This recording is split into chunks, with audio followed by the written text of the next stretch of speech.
Hello everyone, welcome back to the stream. Today we will be playing Her Story, which is an indie game about solving a mystery based off of video footage of a woman.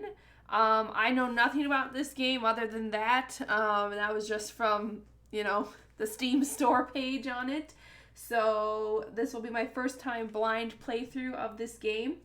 So if we have to adjust the audio a bit at the beginning, just let me know. Like with all new games I start, just to be sure that it's at the level you want, let me know. But otherwise, let's get started.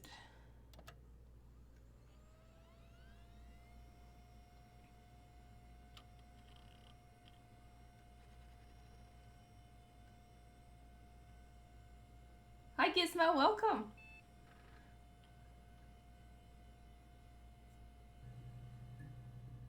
Oh. What is this? Okay, it's like an old computer setup. You're logged in as authorized guest, Cornerstone, Logic Database, search terms murder,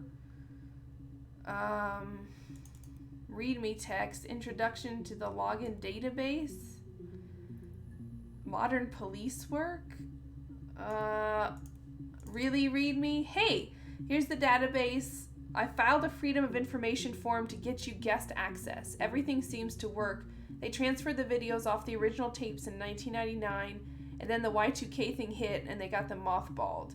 No one has touched them since. I couldn't find the server with the detectives' footage on. Possibly those tapes got damaged when the old archives were flooded in 97, but I figured this would be enough. Take your time. SB.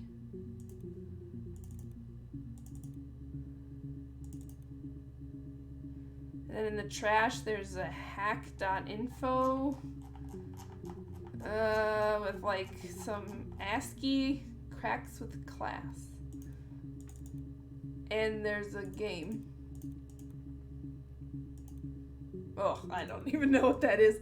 Okay, so search terms murder is already. Can we type there? We can. Okay, well, let's search where it wants us to.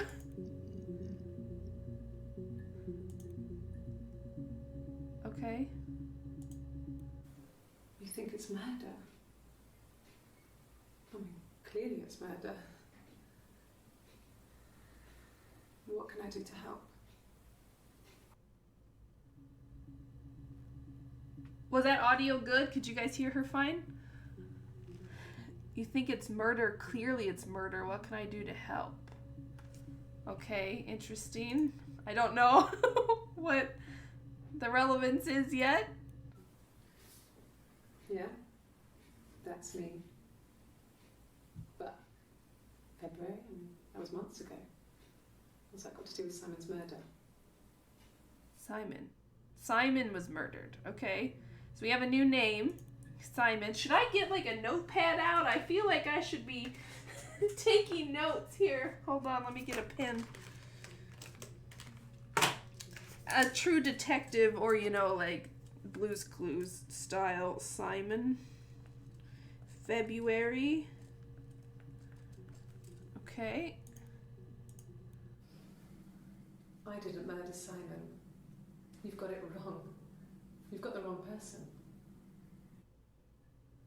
Okay. Oh, should I be looking at the dates? So that was March 7th, 1994. This was January 7th. Wow, so 3 months. And this was... oh, shoot. Oh, no, it's UK dates. Oh, no. I didn't murder Simon. You've got it wrong. You've got the wrong person. Got the wrong person. Okay, so this is actually July 3rd. July 1st. June 27th. Okay, so they're a lot closer in order then. Okay. And we got one more here. I'd like to speak to a lawyer now. Please. You have no murder weapon. You have nothing. And all these stories we've been telling each other,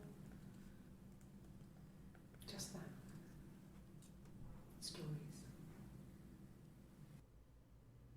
She'd like to speak to a lawyer now. So she asked for a lawyer on 7/3. So the search terms I've come up with here is Simon, February, weapon, lawyer, and stories is what I've picked out so far. Now, I can store things in my user session.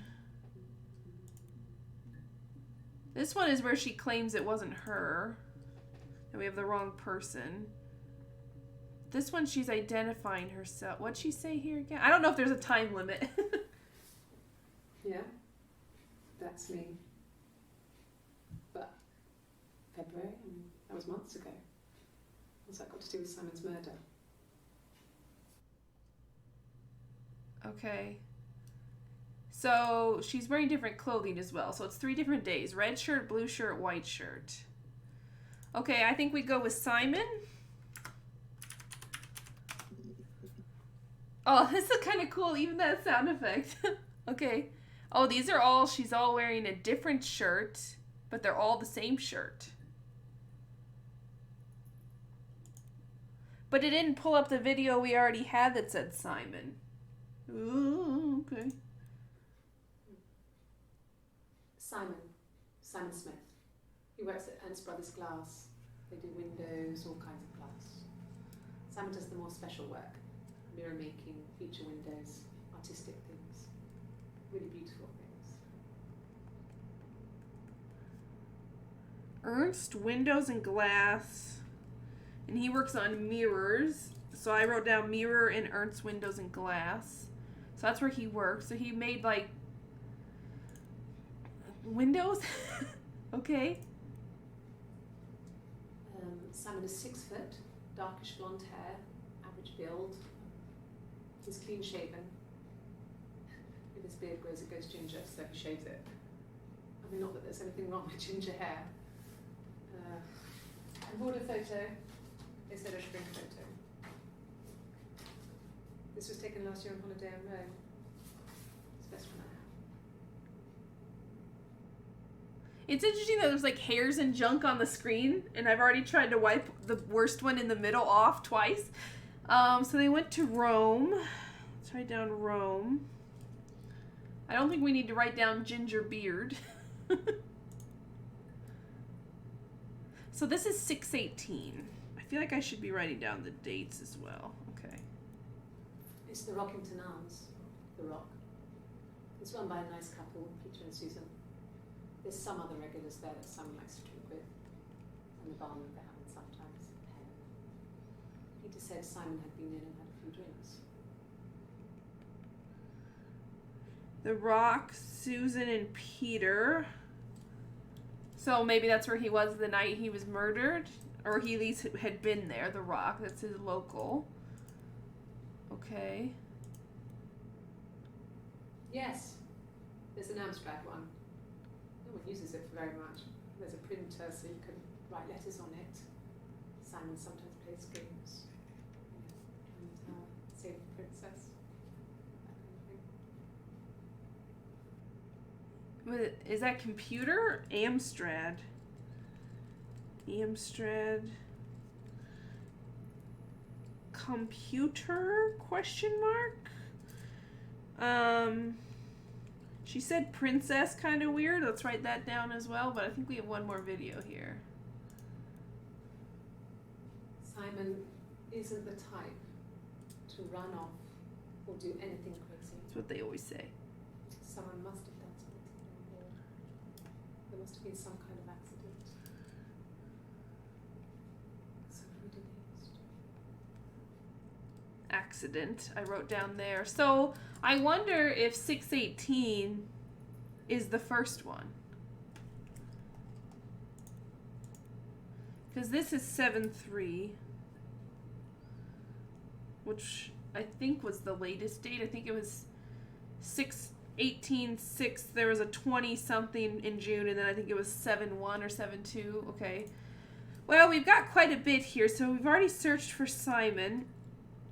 Simon Smith, what a generic name. So we can go back to February, which is, they had a picture of her from February. Weapon could be good. Or we just got a lot of new stuff there. In this session, I got Mirror, Ernst Windows and Glass, Rome, which is where they went on vacation, The Rock, Susan and Peter, that could be good. That's where he was most recently. Amstrad, which is a computer maybe. Princess and Tower, and then Accident. So I think maybe we search maybe The Rock, because that's where he was most recently seen. Peter, Susan. Let's see what The Rock pulls up. Okay, so it's one that we've already seen, but there's a few new ones. Oh, wait, there's 2 new outfits. How many days was she brought in? Okay. So, it was Friday evening. We had an argument. He left. On Saturday, he didn't come back. I waited all day. He was supposed to go help Eric out with something on the Saturday afternoon. He had a job. He didn't show. Eric. So Eric was ringing on the phone. I checked at the Rock, as I recall. He said they'd seen him on the Friday night, but not since. He still wasn't back this morning. It just isn't like him at all. Still not back by dinner time. It's getting dark again. So I decided to come and see you. His parents haven't heard anything either. Okay, so 6:18, she goes to the police. So that's interesting. Also, I have this game at like full resolution, but it doesn't fill the whole screen. Sorry about that. I just realized that. So, Saturday, she did mention his parents, but so we could write in parents, maybe. So he's been missing, and so this is the first day she came in, is the dark blue shirt. Okay. We've already heard this one, I'm guessing, about the local, so here's this one. So it's a short sleeve blue shirt. Oh God, I don't know. I mean, I guess The Rock. We've spoken to everyone there. Someone must have seen where he went. I don't know. So many things could have gone wrong. So many things could have gone wrong. So that was on the 25th of June. Her hair's up. I don't know if that's relevant. Okay, here she is in a different outfit, and this is the 30th of June. No one has been in the last few weeks. We had a plumber come in 3-4 weeks ago. Plumber? Someone summoned you from The Rock. No one's been in. What does that mean? Their house? Okay. So we searched The Rock and Simon. From that, I just got accident, Saturday, parents, and plumber. And arguing. They were arguing. So maybe we type in arguing, so it sounds like they were arguing and then he went to The Rock. So, oh, there's only one. When you've been married for 10 years, stuff accumulates. You could argue about anything. And he's so nice. That doesn't help. He tries to smooth things over, and that just makes it worse. We're both passive aggressive, so we never normally argue directly about anything. He's so nice. Okay. So they didn't talk about like the big argument. I wonder. Search argument. Ah, there we go. So it's not just the base word. You have to search the exact term. So we have some more here. No. I think he spoke to Helen. She said he was upset about her argument, but I'm not sure what else Helen. he said. He likes Helen. He likes blondes. Ooh, he likes blondes, and she is not blonde. So we'll write down Helen, which I don't think, we have Susan.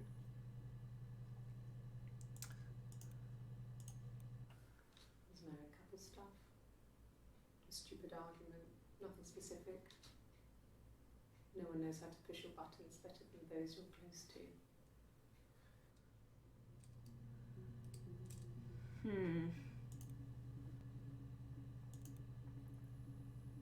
I don't know if we need to be saving, like, relevant ones. I don't know.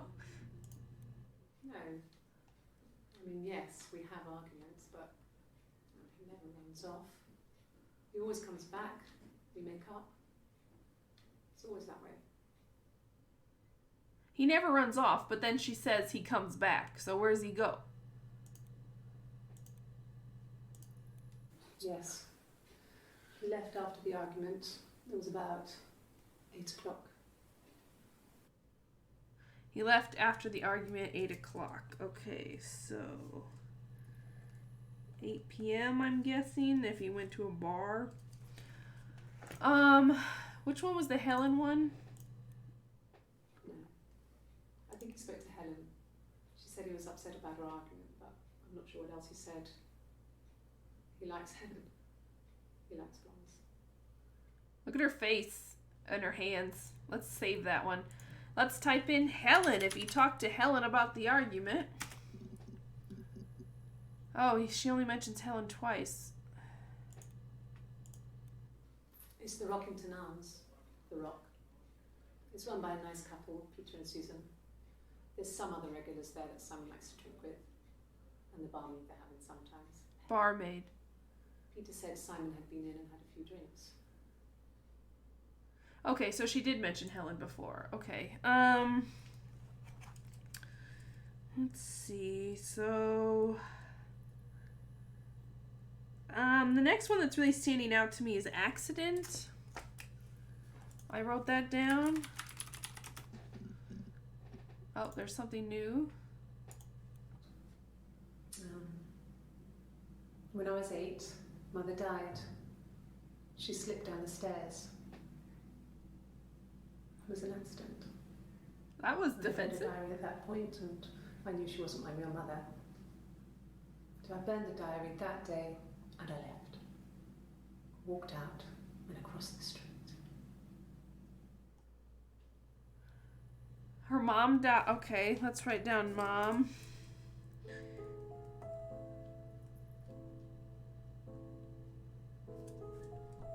The music just kicked in. Let's add that to our session. And I don't know if you guys can see it. I can. There's like the reflection of lights and what could be a face here. It looks kind of face shaped and maybe like a mouth and nose. So I'm guessing it's like a reflection of our player character. Well, so let's look at mom. Or mother. Okay. Oh, mother's a good one.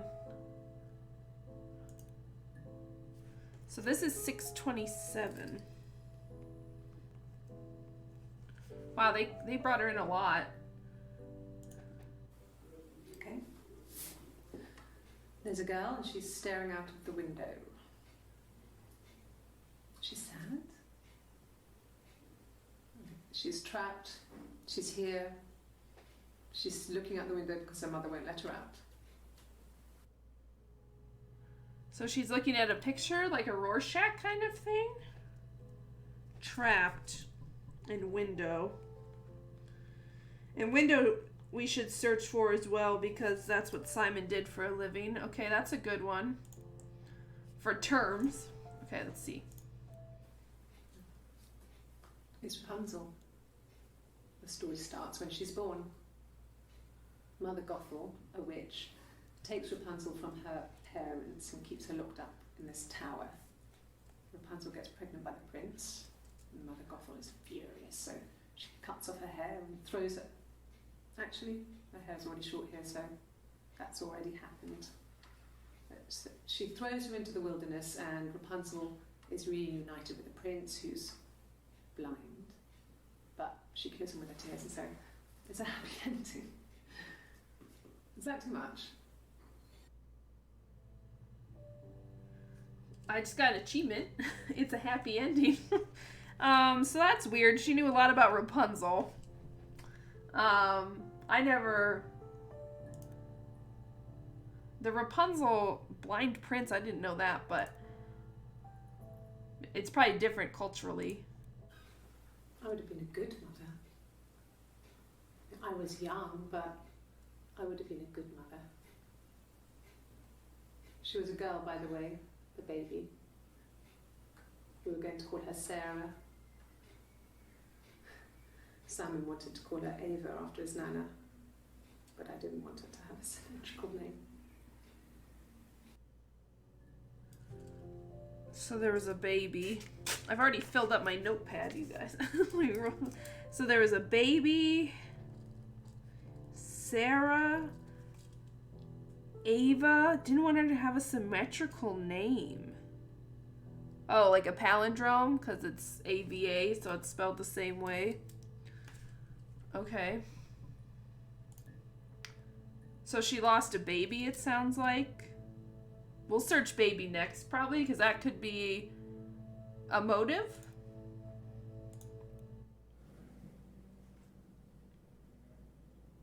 My mother called me Eve. My mother called me Eve. Which is symmetrical. But we know that, well, someone isn't her mother. That's how we got here. That she read her mom's diary, but it wasn't her real mom. And then her mom had an accident and fell down some stairs, which is suspicious, to say the least. Well, she wasn't my real mother, but she raised me. Do you want to hear the story? It's a real-life fairy tale. Fairy tale. That's probably important. Or even just the word story. She wasn't my real mother.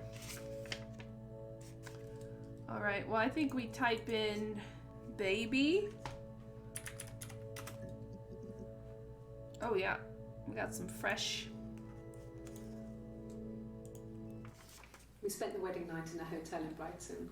It would have been too much to do more. We were saving for the baby. It was wonderful to be in a hotel, away from home, just alone together. Since then, we've always tried to get away for our holiday. Okay, so it's nice to be away alone together.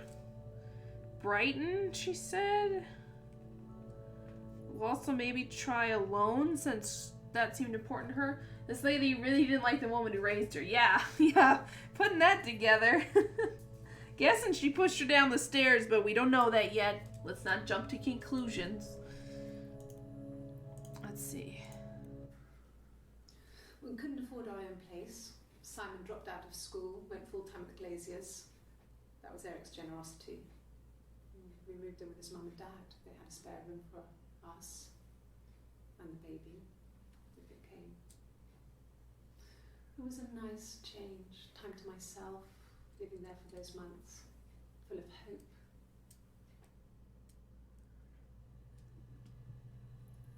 Okay, so they moved in with Simon's mom and dad. He dropped out of school and went full-time at the Glaziers, which I'm guessing is the Ernest Windows and Glass. Time to myself. I wonder, well, if she didn't like her mom, I wonder if her parents were overbearing.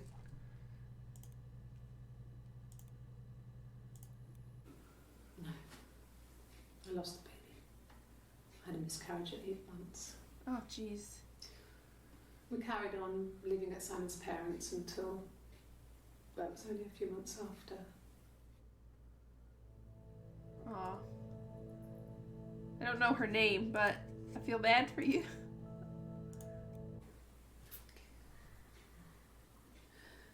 It was after dinner. I'd spoken to Simon's parents on the phone. I looked up for an early night and I suddenly had this thought. I think it was something his mum had said. She'd been speaking about old stuff, sad stuff, about when we lived there, about the baby. There's some boxes in the cellar, nursery stuff we never needed, and I never had the heart to throw out.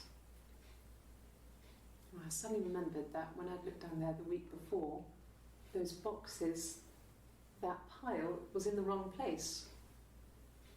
I went cold all over. I went down there with a torch and went straight to the back, and that's when I saw the bin bags. Pulled them open, saw the body.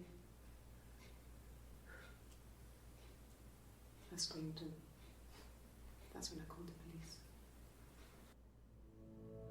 police. Okay. Yeah, there's a human face there. Did you guys see that flash? So, that's interesting. So she originally said he was missing. Simon was missing on 6/18, June 18th. But then here is when she's recounting finding the body on June 27th. So 10 days later, just about, she's finding the body in her own basement or cellar, as they say. Interesting. Okay. That's probably important when she found the body. I'm guessing it's his body. Yes. It was a shock to him. I mean, we never thought it was possible. I don't know what he... I mean, I hadn't decided whether to keep the baby. I wasn't really ready to talk to him about it. Oh, so they weren't sure if they were going to keep the baby or not. Interesting. Interesting. All right. So from this session, we got Sarah, Eve, Brighton, Alone, Cellar, Boxes, and Body. I wonder... Let's see. Or if we look back... We've got stuff about... Maybe we need to dig more into his job? I don't know. I don't think we need to ask about Brighton. I guess we can see if Cellar brings up anything fresh. Oh, okay.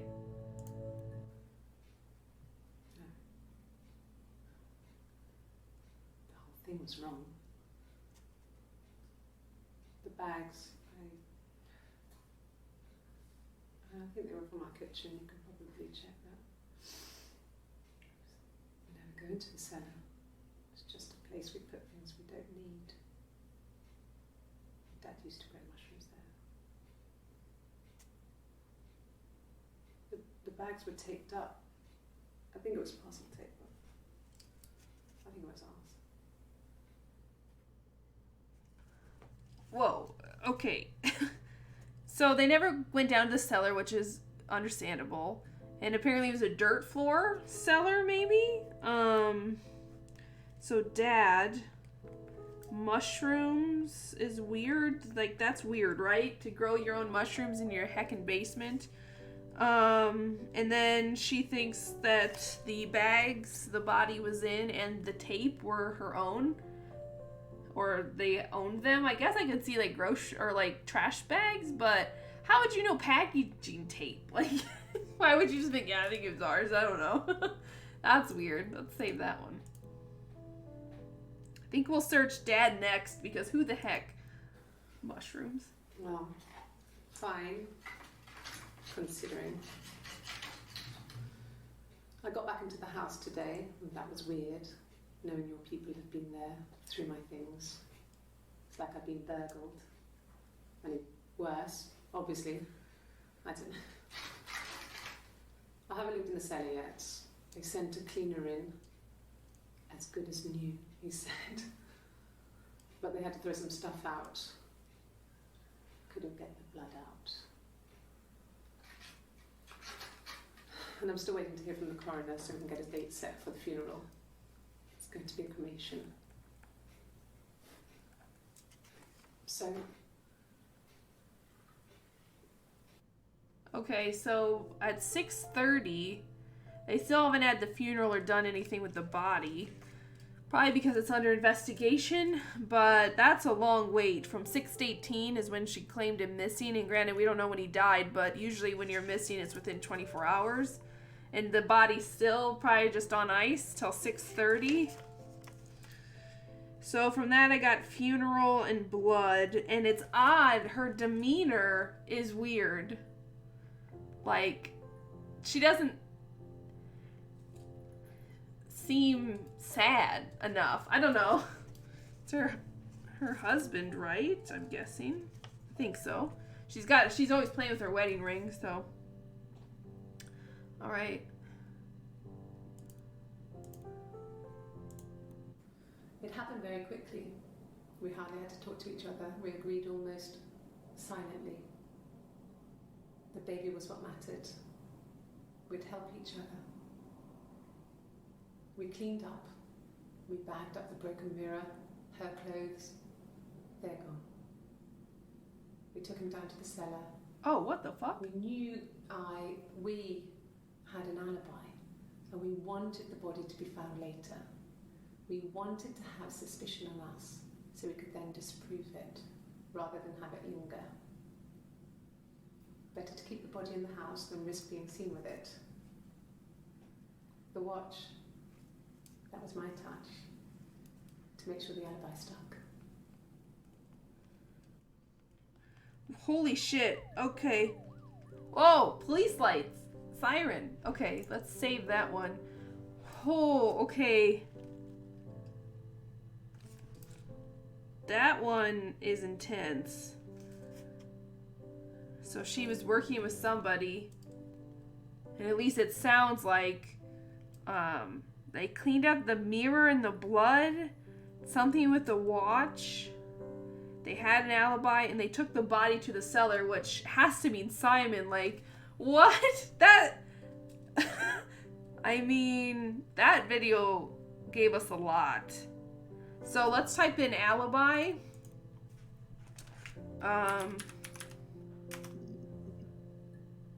Okay, so that's the only time they say alibi, is the video we just watched. How about the watch? Okay, so, and let's also make note that that video was on the 3rd of July, which is like the last date we've seen so far, so that sounded like a follow-up or a lead into a heckin' confession? But she was working with somebody. Let's see. Let's keep going.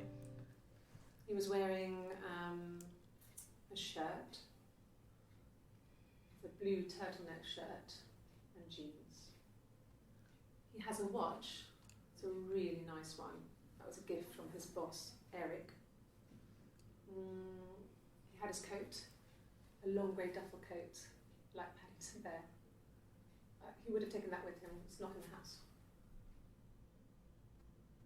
Okay, coat, watch, Eric. So we already have Eric. Let's see. I guess you could call it that, but we were both happy to get married. It was a beautiful wedding. We had our first dance to Come Back and Stay. I'm not sure if that's a good wedding song, but I loved it. I chose it. I mean, it was genuinely our first dance. We'd never danced together before. It was probably awful to watch, but I enjoyed it. It felt like it was just me and Simon for that moment. Just the two of us. I'm noticing a trend here that when she's in the ponytail, she really seems to care about alone. Like, and she's brought it up several times that she likes to be alone, just the two of them, by themselves. Interesting. Okay, so I was talking about their wedding. Yeah, that's Simon's watch. It was a gift from Eric. He got it this year. It was a wedding anniversary gift. Steel. It would have been Diane who chose it. She has really nice taste. That time, you must eliminate me.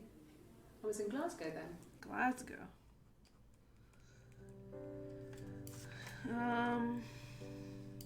So we also got Diane, which must be Eric's wife. So Glasgow must eliminate me. That must be the alibi. So we'll type in Glasgow next. But let's see what else we've got. Yes, we'd fight. We fought on the beach once, and I held Eve's head underwater. There was no one else around. It was at the far end of the beach, and I held her head under, and I kept it under. And for a moment, I just wanted to kill her and watch her drown. But that was it. It was just a moment. We made up after. It was a love-hate relationship. What? Eve. My mother used to call me Eve. So who's she holding down? Was there someone? Oh, maybe since the person who raised her wasn't a real mom, maybe her, like, that mom's original baby's name was Eve, and then she gets this lady whose name we don't know yet, or at least I haven't picked up on it. So maybe she, I don't know, like the old daughter? I don't know. I don't know, man. Let's type Glasgow, but let's go with Eve next. But first, this is the alibi, I think. Hope that's how you spell it. I got in the car and I drove. I just kept driving north. Just kept going, just wanted to get as far away as I could. When I finally stopped, I was all the way up in Glasgow. I was so tired. I just had to sleep. It's interesting that we never hear, like, what the police officer or detective ever says. Okay, so I'm guessing this is after the argument? He left, she left?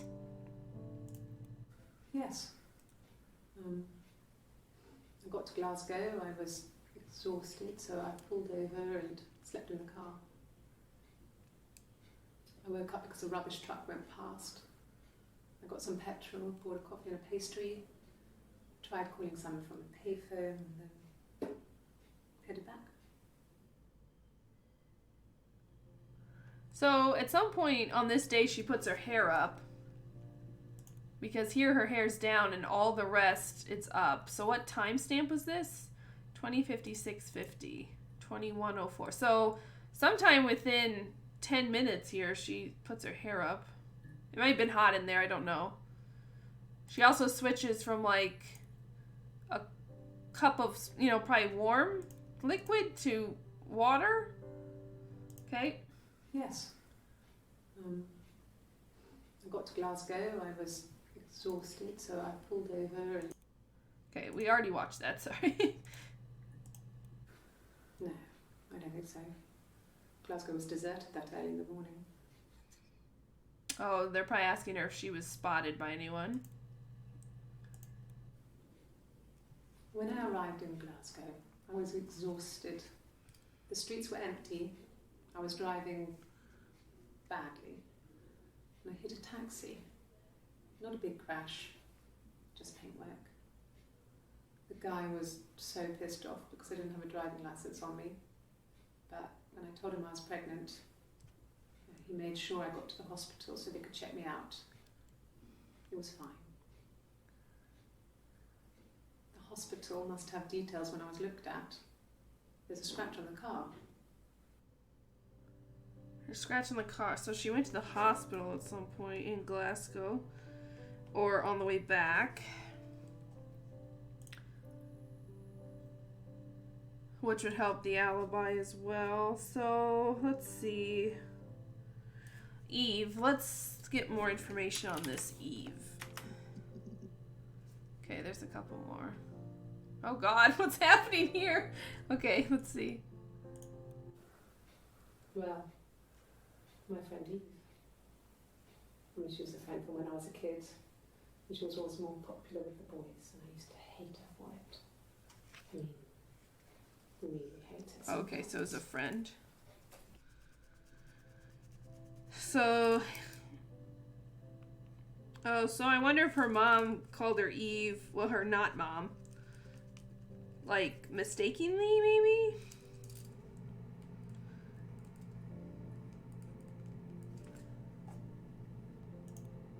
It was a childhood friend, okay? A police station. Yeah. When I was young, we ran away on my birthday. Bob Dylan was playing in London and we thought we could break into his tour bus and have him take us with him. The taxi driver we paid to drop us off. I mean, we'd saved money, pinched a bit here and there to pay for the fare. He was suspicious because we were so young, so he told the police. So they came and picked us up and took me back to Portsmouth. My mum picked me up from the station. But I blamed everything on my friend Eve. So my parents let me off. I wonder if I should have typed mum instead of mom. We'll try that. So they went away to a Bob Dylan concert. She was really annoyed about the taxi driver, though. Did you see her roll her eyes? Okay, what's happening here?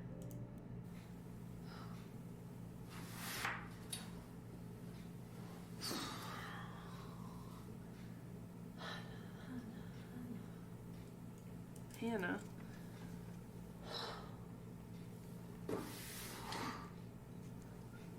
What are you doing talking about Eve?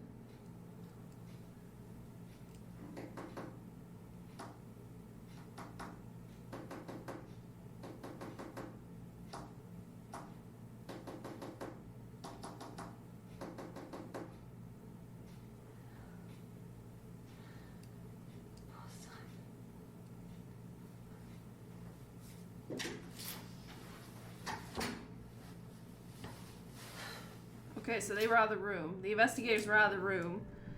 She said Hannah. Then she like tapped on the table. I don't know. Is that Morse code? I don't know Morse code. I was a Girl Scout for a long time, from Brownie to Silver Scout. Didn't learn Morse code. Let's type in Hannah. That's interesting. Eve and Hannah are both palindromes. Spelled the same way forwards and back. Symmetrical. Remember, and she said that about Ava? So she wanted to name her daughter Sarah. That's interesting. Okay. Oh God, here she's like on a lie detector? Ooh. My name is Hannah. Hannah. It's palindrome. It reads the same backwards as forwards. It doesn't work from America though, it's not quite symmetrical, but well, you get the idea. Sorry. Hannah Smith, I live at 31 Gladstone Street. It's not a perfect mirror. We need to search mirror. That comes up a lot. Okay. So on 7-3, she goes under a lie detector test. Okay. Yes, my name is Hannah Smith. Oh, shit. Sorry.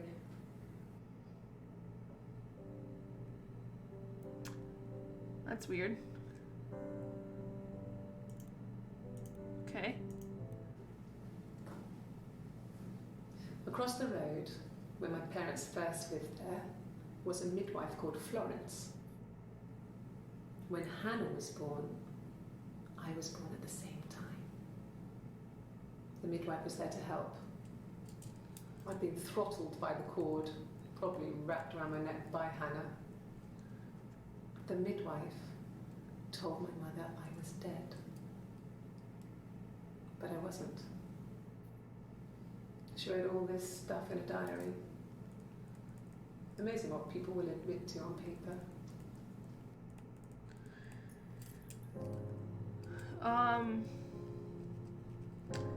So that 7-3 day seems like the end, because she's opening up about a lot of stuff. So there we got Florence, diary, and midwife, and we know that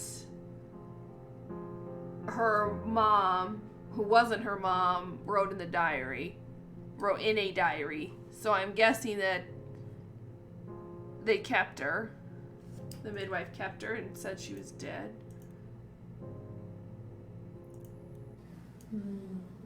She recognized me from the window. She told me to come inside, and she hid me. They had made the attic into a place where Hannah could play. It was a dollhouse. She hid me up there. No one else ever went into the attic. It was her place. Attic.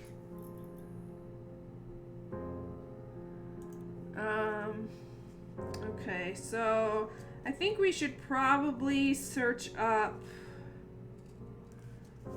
I wonder if that was Morse code. I think attic's important. Hid her in the attic. Florence is the midwife. Should try a fair. I think she's worried about him seeing a blonde or something. Yeah, I mean, maybe Eve was blonde. I don't know. But we haven't heard the term affair yet. I don't know that this stuff about her childhood's that important, though. But let's try the diary, because that's how she learned her mom wasn't her mom. Yeah, this white shirt stuff, that's the good stuff. So this is her first day. 6/18, she's wearing like the blue jacket. It's her first day. I'll write down affair, though, and we'll keep that in the run. I've got like so many words on my little piece of paper. No, he doesn't keep a diary. That's my thing. Oh, she has a diary. I've kept one, well, as long as I can remember, since I was a girl. It helps make sense of my day. When you're forced to put something into words, it just gives you perspective. Everyone's on the same page. Everyone's on the same page. Wouldn't it be everything? Everyone? Who else reading her diary? Okay. Florence was a warm, kind person. But she was broken, I guess. When I found her diary, I also found a biscuit tin with other stuff in it. Older papers, letters, that kind of thing. Her story wasn't there. I never really spoke to her about it. I was far too young to really understand, I guess. I just put it together later, once I was older. She had loved children, planned to have a large family, but her husband died in the war.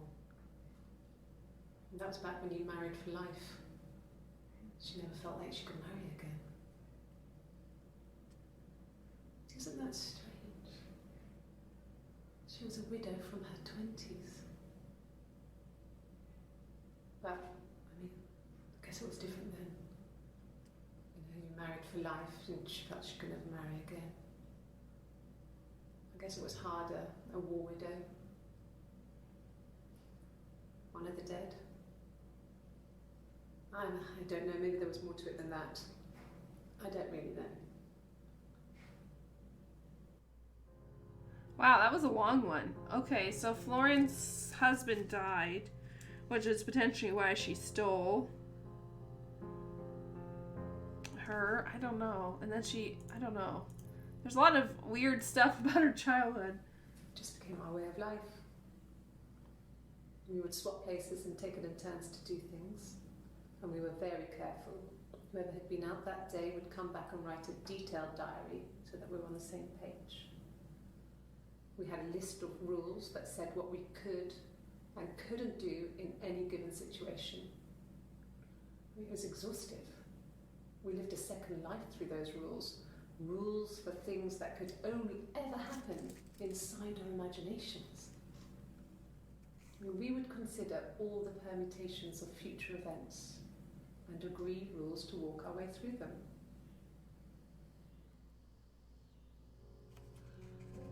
We would swap. So I wonder if that's her and Eve, her friend, would swap. They had rules. They must have looked alike. Okay. Let's look attic.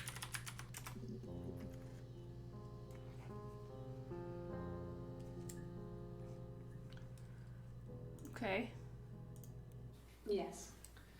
I inherited it from my parents, so it made sense to move back, me and Simon.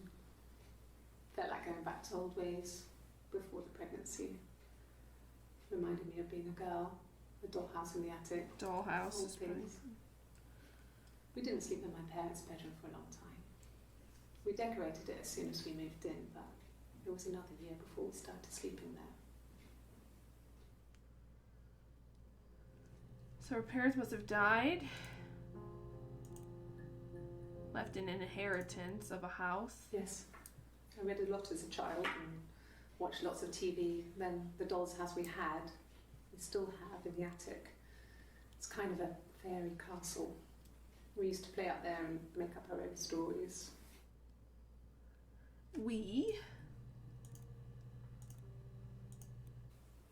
Could the hairs have come from somewhere else? I mean, could they... We have a lot of dolls in the attic. There's a Rapunzel doll with long blonde hair. Could they have come from there? Oh, blonde hair. All right, let's search that up next. That could be... I'm not sure where the dollhouse came from. I don't know if it was given to them or they inherited it. I mean, they wouldn't have had the money to buy it. It was so huge. It must have been taken up to the attic in parts and then reassembled up there. It's a beautiful thing.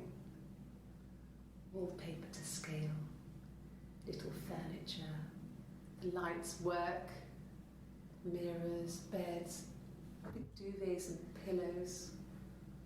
We spent hours and hours playing in it, invented all these characters and families who lived there. We wrote paperwork for them all, passports, diaries, gave them all really elaborate stories. Once, a moth got trapped in there. We'd left a light on. It was making the most horrendous noise. We tried to kill it, but it was tough. We ended up crushing it under a copy of the Arabian Nights. Okay, that's kind of fucked up. We killed it. All right, let's type blonde. Oh, what the hell she got a guitar for? What? It's 7-1. We haven't seen 7-1 in a while.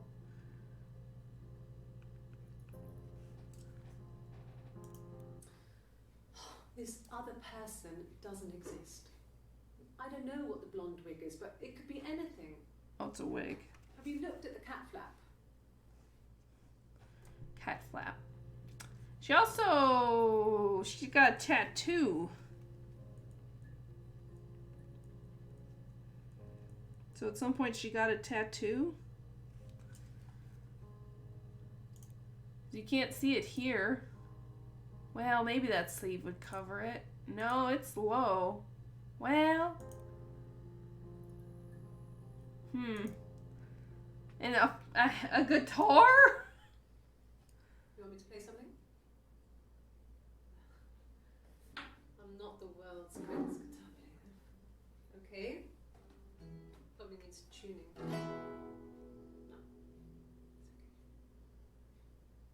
okay. How about a traditional ballad? Should be right up your street.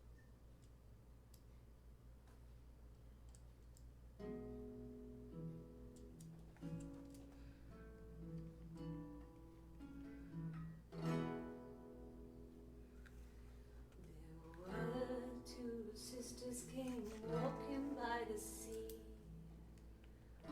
Oh, the wind and the rain. The eldest one pushed the other one in. Oh, the dreadful wind and rain. See, they both had a love for the captain's son. Oh, the wind and the This is weird. Why would they let her sing? only cared for the youngest one. Oh, the dreadful wind. Oh, the eldest envied her sister fair. Oh, the wind and the rain, with a pretty little face and her long blonde hair. Oh, the dreadful wind and rain. So she pushed her in and held her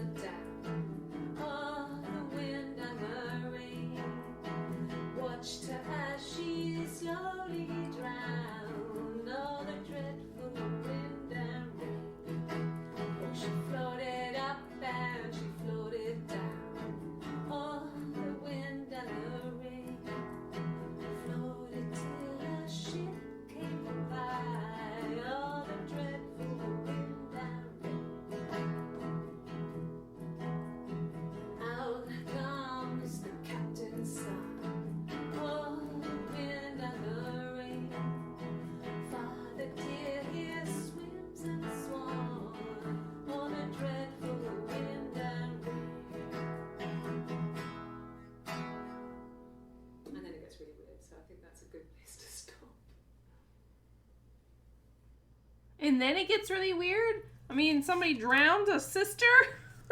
Must have been a slow day or something. Yeah, I think so. That's weird. Let's type in, I have a theory. Let's type in sister. Right? We were born on the same day. She took me. That song seemed oddly specific. I don't know if that's a real ballad. I've never heard it before. It might be a UK thing. Oh, white shirt. When she went home, Simon had a birthday tea waiting.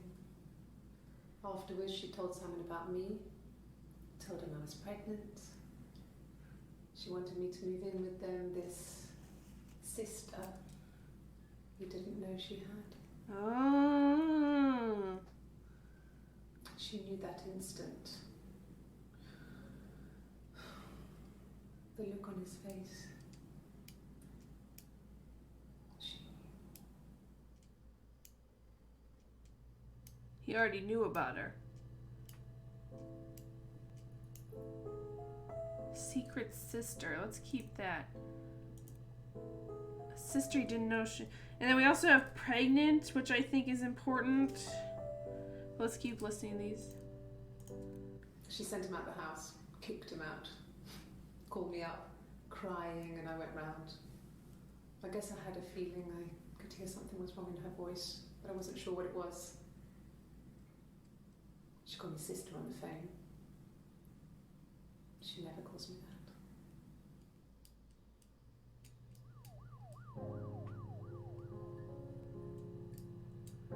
I wonder if the police lights are like, you found something good? I don't know.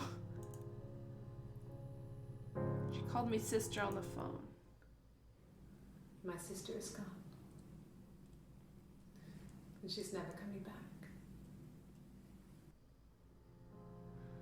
How many people are dead here? Let's type in pregnant. That's coming up a lot. Okay. I got pregnant. Both our parents had a big powwow. We weren't even in the room. And they decided we should get married. Okay. So she got married to Simon because they got pregnant. Okay. And then we did see that video earlier that they were both happy to be married anyway, and that it was a nice wedding. But a shotgun one, as they say. Yes, I'm fine. I won't be sick again. This happens some days.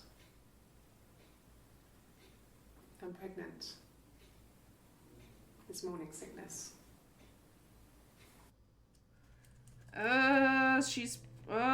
She's pregnant again. So that's why on the red shirt day, she, her hair goes from up to down. Or down to up. So she must have thrown up. So she's pregnant again. Huh. Okay. No. Well, yes. You found out on my birthday. I told him I was pregnant. Okay, so Simon knew about it. And they lost the previous one. Okay, let's do sick. Let's see if we can't find that moment where she... Nope, something else. What's this? I was living in the attic. It was a very hard time. I was depressed, was still pretty sick of the STD. And I came down one morning and they were dead. They were in bed and both had been sick. They'd thrown up a lot. And I'd slept through it.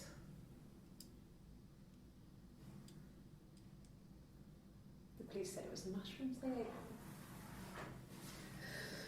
Dad was a mushroom expert. I mean, he used to take us picking with him, and he taught us how to recognise them. And there's no way he would have picked death caps.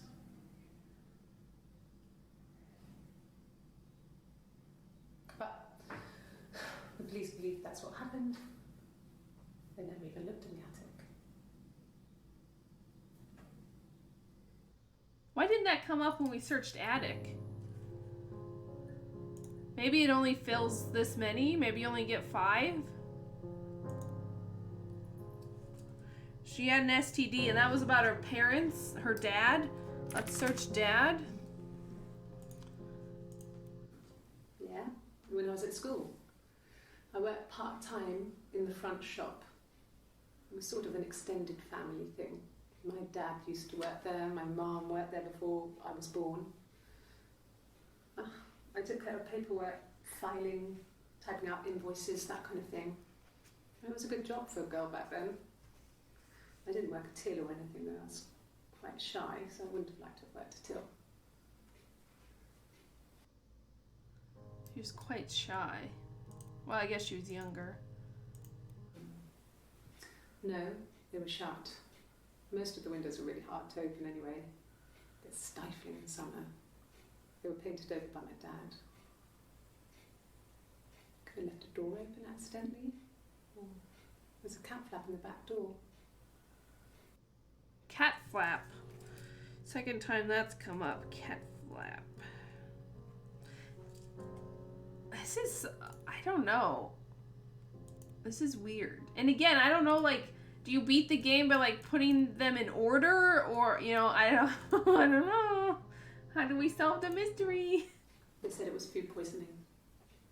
There was something in the food they ate. My dad liked to pick mushrooms, grow them too.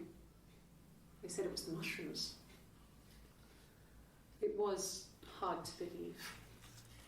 Death caps. They have a skirt around the cap. My dad taught me that. But, I mean, the police had no reason to think it was suspicious. They lived alone. And no one had any reason to hurt them. So her dad knew mushrooms, but still they died eating them? Let's just type mushroom. Oh, I gotta type the whole word there. Yeah, okay, so that's the only times they talk about that. Let's just see cat flap. Oh, there's something new. Okay. No, no cat. My parents had a cat before they died called Domino. It was this little black thing with white dots. And we never did anything about the cat flap, but if you were thin, you could maybe squeeze through it. I mean, cat flaps are pretty small. So she's guessing maybe that's how someone got access to the home. Let's see, STD. She had an STD at one point, before or after Simon. No. The parents decided there would be a wedding. And after the wedding, Hannah moved in with his parents. There was no way I could follow. So we were separated again. I stayed in the attic. It was hard. It's like I suddenly didn't exist. I would sneak out, but in case anyone recognized me, I started wearing a wig. Hannah and I would meet up in the park. I was trying to get pregnant. But I couldn't. I mean, I couldn't do it with anyone we knew, so it was sex with strangers. Drunk guys I'd met in clubs. Jesus. Parks and alleyways. I was 17. Oh my God. It felt like I was being punished. But it was Hannah who had betrayed us. I had to stop when one of the guys gave me an STD.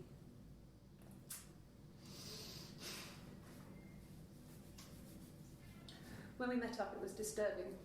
For the first time, my reflection, she didn't look like me. She was fatter, flushed. The If anything, I was getting skinnier. I had a hard to look sometimes. We talked about what to do. Was it time to become our own people? I mean, that seemed like the right thing to do, but neither of us wanted it. We agreed that her and Simon would get their own place as soon as possible, and then I could move in. And that was the plan.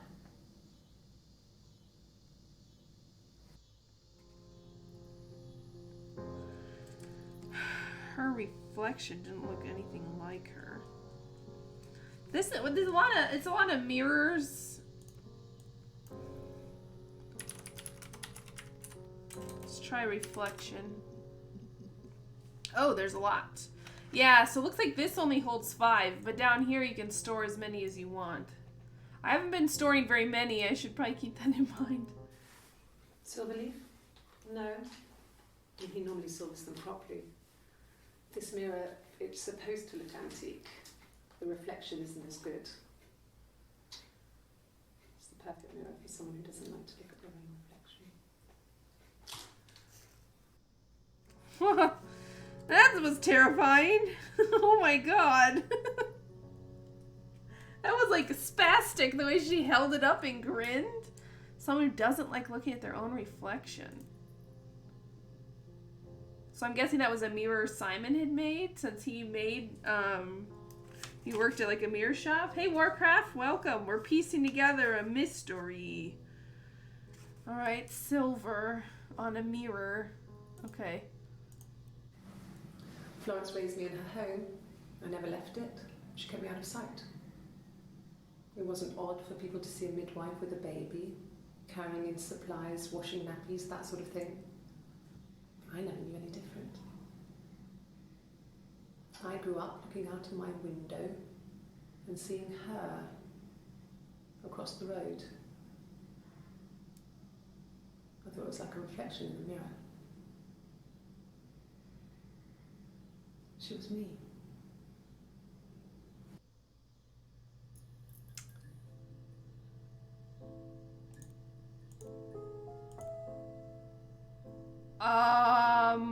I've got a new word to search, y'all. They're not sisters. I think they're twins. Born on the same day. I thought that was just like allegorical, but born on the same day, and the midwife said one was dead so that she could have a baby, which is pretty fucked up of old Florence. Which might explain why poor old Florence took a tumble down the stairs.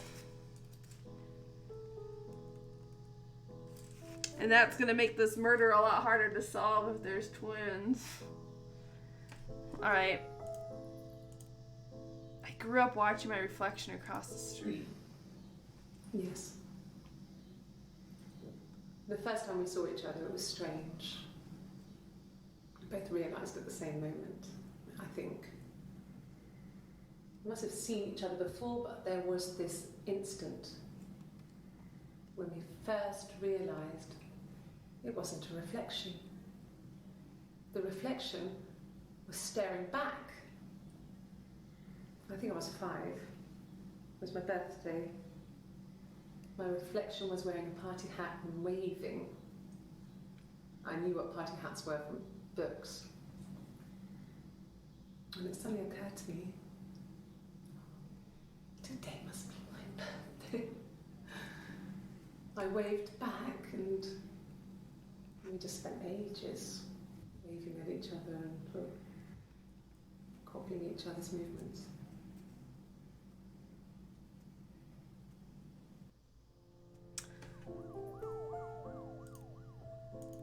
Okay, it's coming together now. Mother wanted me to grow my hair long, but I kept cutting it myself. I wanted to look like my reflection.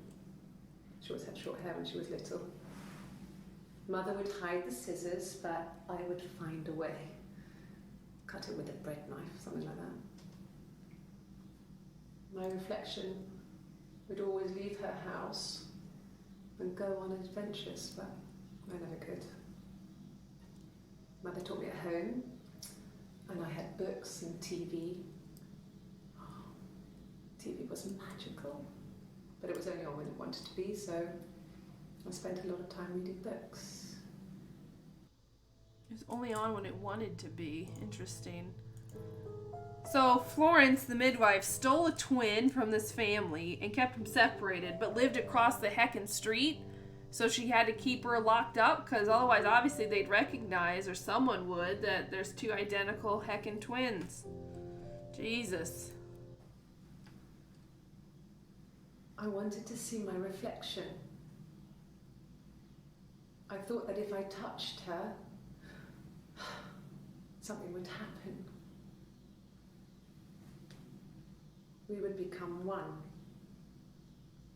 One girl.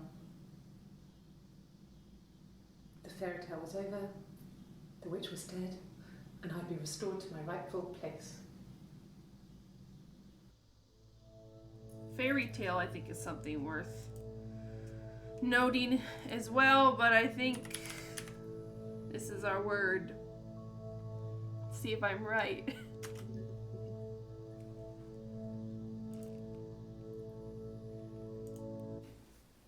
Twins? Really? Are you really asking me that question? So she's incredulous, and that was on 7/2. So that's the day before the white shirt day, the 3rd, which is when she's like spilling all the beans. So on the 1st of July, she played the guitar. And on the 2nd is the twins. And that seems to be when they get serious. She denied it. Are you out of your mind? Twins? So methinks she doth protest too much. Florence took me home with her. Mother hadn't been expecting twins and had a healthy baby. I guess she was just happy for Florence to clean up. Take away the evidence that this was anything but a happy occasion. See, and that didn't come up with mother either, when we typed in mother. There were always princes and princesses. They were the special people, more important than the other characters in their stories. We knew we were like that. Twins. Magical. We were the princesses. We had a poster of Princess Diana from the newspaper up in our attic. Had a pride of place. And underneath we used to put all our special things. When her engagement was announced, we were obsessed with everything she did. And later, when her life went so bad, we felt for her. Her divorce last year just kind of drew a line under things. Oh, right, this was in the 90s. That's right. Okay,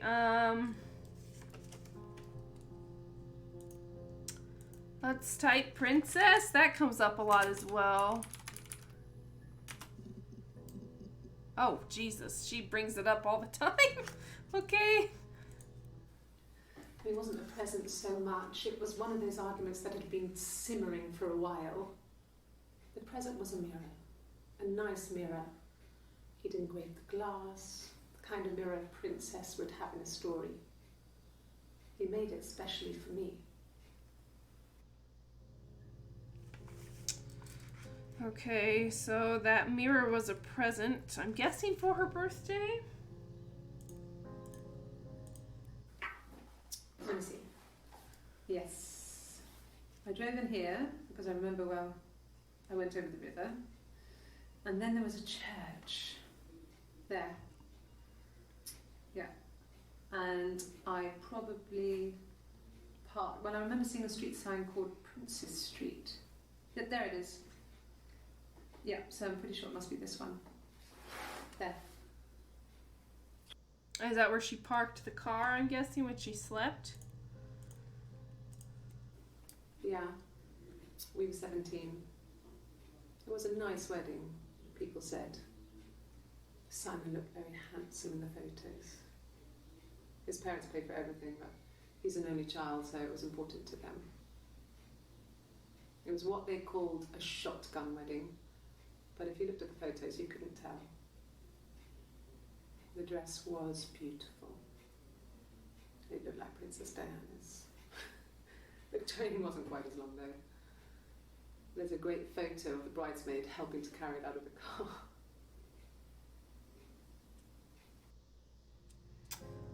So they had a pretty big, fancy wedding then. We were obsessed with fairy tales. Not just the pretty, pretty ones, but the traditional ones. They were dark and real, bizarre and violent. Felt like life. We had this huge old book that I think Mum must have bought from a library sale. The illustrations had thin tracing paper over them to protect them. They were in colour, shiny plates. At the front of the book was an index of illustrations. We read that more than the actual stories. We'd read aloud the captions and flip between the pictures. There was something intimate about peeling back the tracing paper and dressing the pictures. Rapunzel's hair is cut. The eagle plucks out his heart. The princess pricks her finger.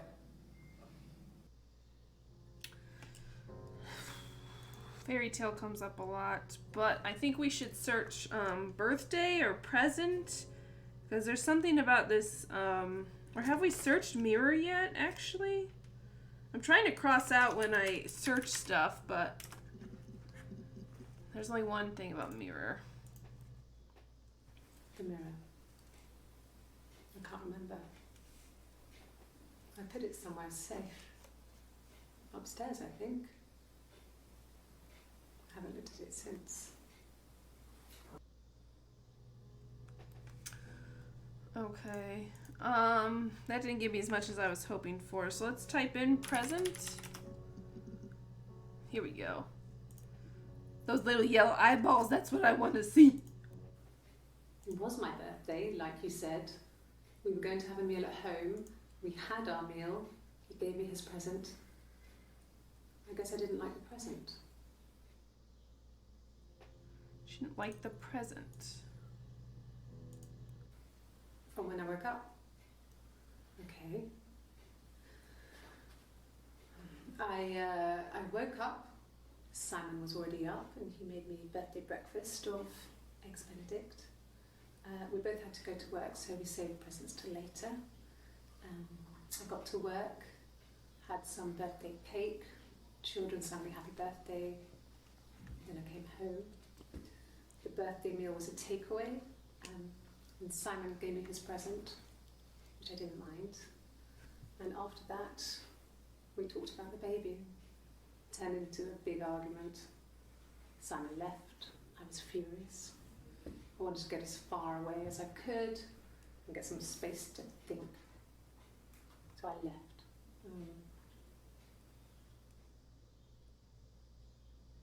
So that's when she drove up to Glasgow.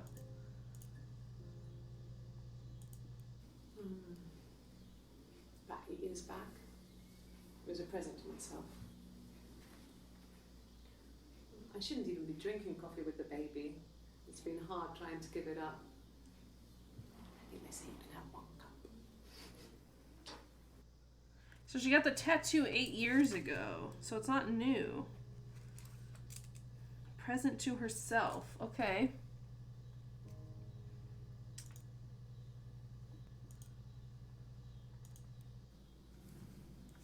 Her story is that she'd waited for him to come back. She put on my wig, some of my clothes, pretended to be me. They talked. She'd enjoyed being me. He said he wanted to be with me. Then he took out a present. Another mirror. Just like the one he'd given her earlier.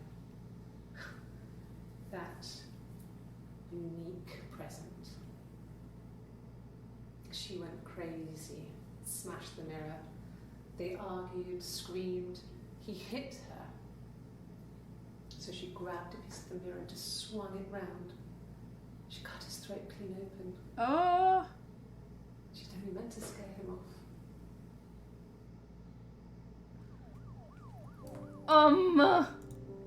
Okay, whoa. So, I don't know which day is which yet, but they're twins, and I'm guessing that the husband found out about it before she told him, because as a secret sister, he didn't know she had.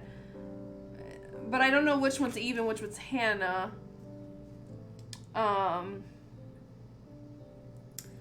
But it sounds like, I don't know.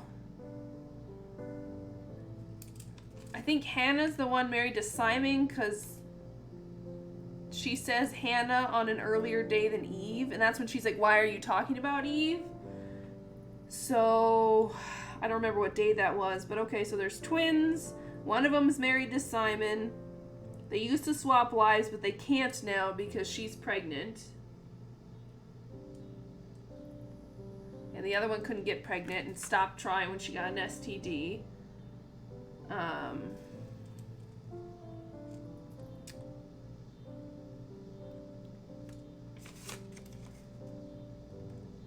And then on her birthday, before his death, she is gifted a mirror that's very special that he made, and then she puts on a wig that her sister wore. So we need to, let's look up wig, I guess. And then Simon gives her, or he, which I'm guessing is Simon, gives her the same mirror thinking it's her sister, which is obviously, it was a special gift and he gave it to both of them. And I think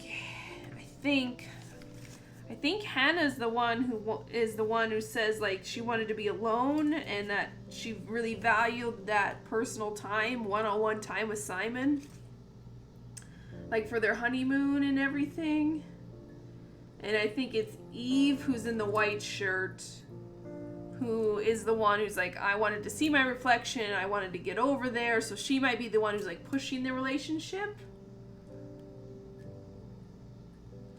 All right, let's try wig. See if that gets us something. And we have there that when she saw the other mirror, she killed him with a shard of the mirror by breaking it and cutting him. So that's, I'm guessing, Simon's death, the murder. The wig? You mean, but what type of wig? A wig. Oh, did they find a wig in the house maybe when they searched the house? Because that's 6:30 is earlier. And this is the one where it's weird because I feel like we'd see the bottom of that tattoo, but it's obviously in the recording it's a fake. Obviously, I think the game wants it to look real, but because it's just an actress, it's a fake, and it's a low-budget indie game, so I don't think they wanted it to look fake, so there's just a chance maybe they didn't have her wear it here, or maybe only one of the twins has a tattoo. Ah. No, I've never worn a wig. What kind of wig? So she asked twice what kind of wig. This was about 9. I went round and she was waiting for me. She was furious and so angry, the kind of anger you can only have towards yourself. We screamed at each other, argued, cried, we fought. I hit her back, left a bruise. I had my wig on from performing and she tore it off. Eventually we grew tired of fighting and I left.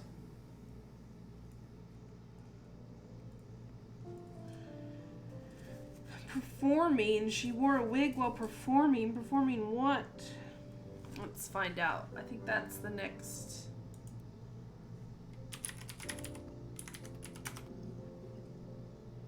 Oh, that's the only time she talks about it. Let's see. Well, oh, Jesus. God, I've got such a long list of words now. I'm trying to keep track by, like, crossing things out and... Alright, let's try birthday. I don't know that we'll get anything different from present, but... Oh, there's a couple. Yes, that's my birthday. Not one of the big ones, but I guess you can see that. Not one of the big ones. Okay. I'm guessing her birthday's in June. A week or so ago. It would have been the Saturday before my birthday. You know, I get like that on the weekends, have a lie-in, then want to get up and blitz the house. Cleaning. Okay, I'm guessing is what that means. Blitz the house. Clean.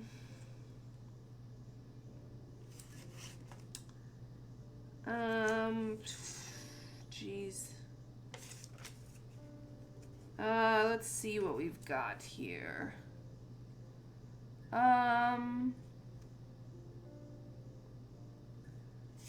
Sorry, I'm looking at my list. It's probably not very interesting. Something that's standing out to me we haven't quite looked into yet is when she did that tapping. I don't know if it was actually Morse code or not. No. Let's try tapping. Oh. When we weren't together, we'd send secret messages by tapping out a code that we'd learned from a book, the knock code. Something prisoners of war would use. We tap them out on radiator pipes or the attic floor.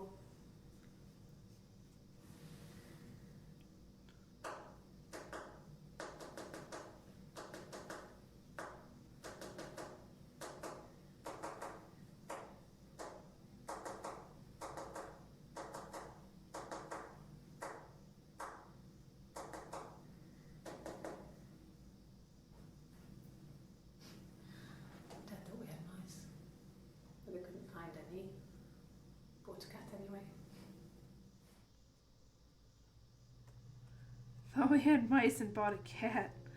Interesting. So it wasn't Morse code, it was the knock code. So I'm guessing you can translate what she's saying there. And we saw her tapping one other time.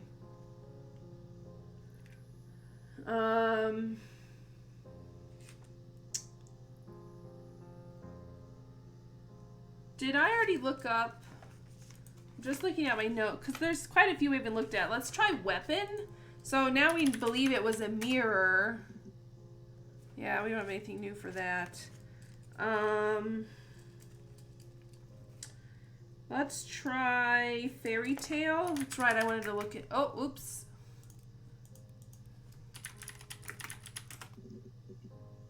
Oh, there's some new stuff here.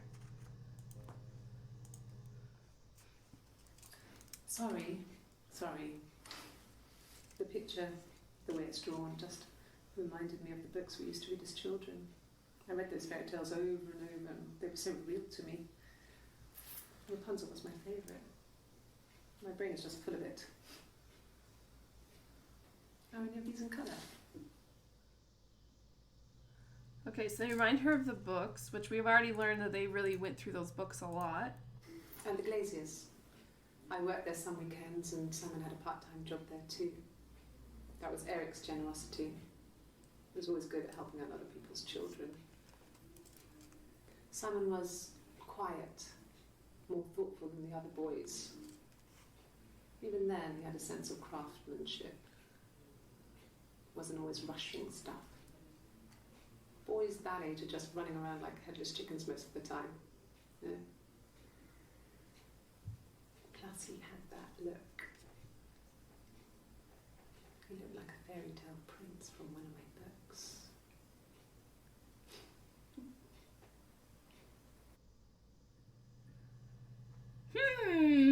Okay, so that's why she likes Simon, because she lives in this like delusional fairy tale world. Simon never cheated on me. He was devoted to me, and I was devoted to him.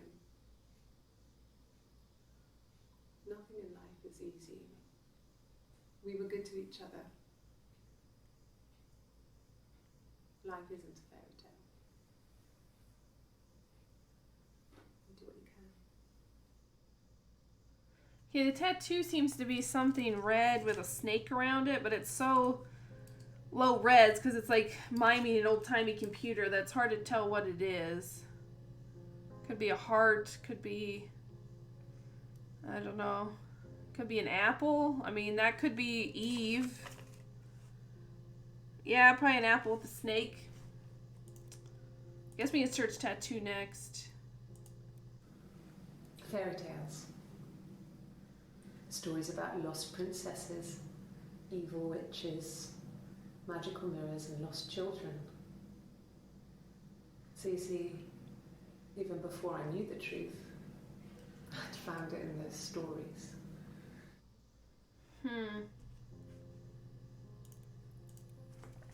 Let's try tattoo. Oh. No, he doesn't have any tattoos. He has a scar down here near his stomach, past his hip.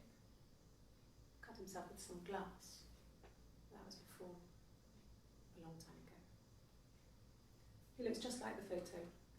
He's not got his glasses on here though. He takes them off with the camera. But he needs them to see properly, you know. He has to read a newspaper or a menu in a restaurant. Not book so much, or watching TV. He likes TV. He likes TV. Yeah, who the heck doesn't? Oh, my tattoo. I got it to express my individuality. It's an apple and a snake. Oh, it's an apple, alright. So it's very Eve, like biblical. Okay. So I moved out. Got a small bed sit. Got my tattoo to mark the occasion. I was singing in a bar in the evenings, so I had some money. Enough That's money her to cover performing, rent. okay. And I've been doing something similar ever since. I haven't put down any roots. I don't exist.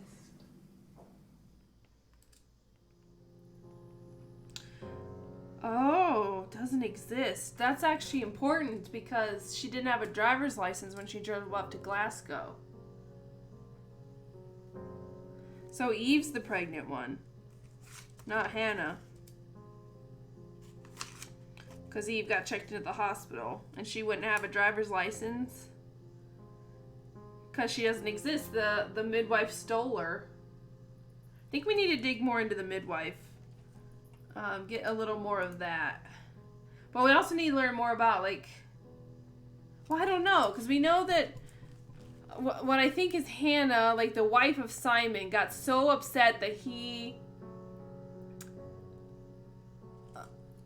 knew about Eve already or loved Eve, like he wanted to be with Eve and not Hannah, that because she's more outgoing, better with boys. We learned that maybe that Hannah cut him, called Eve, they came over and they hid the body because Eve said, or who I'm believing is Eve in the white shirt on the 3rd of July, was like, I came over, the watch was my touch of the time of death to when she was in Glasgow earlier that evening, probably. And they hid him in the cellar and cleaned up.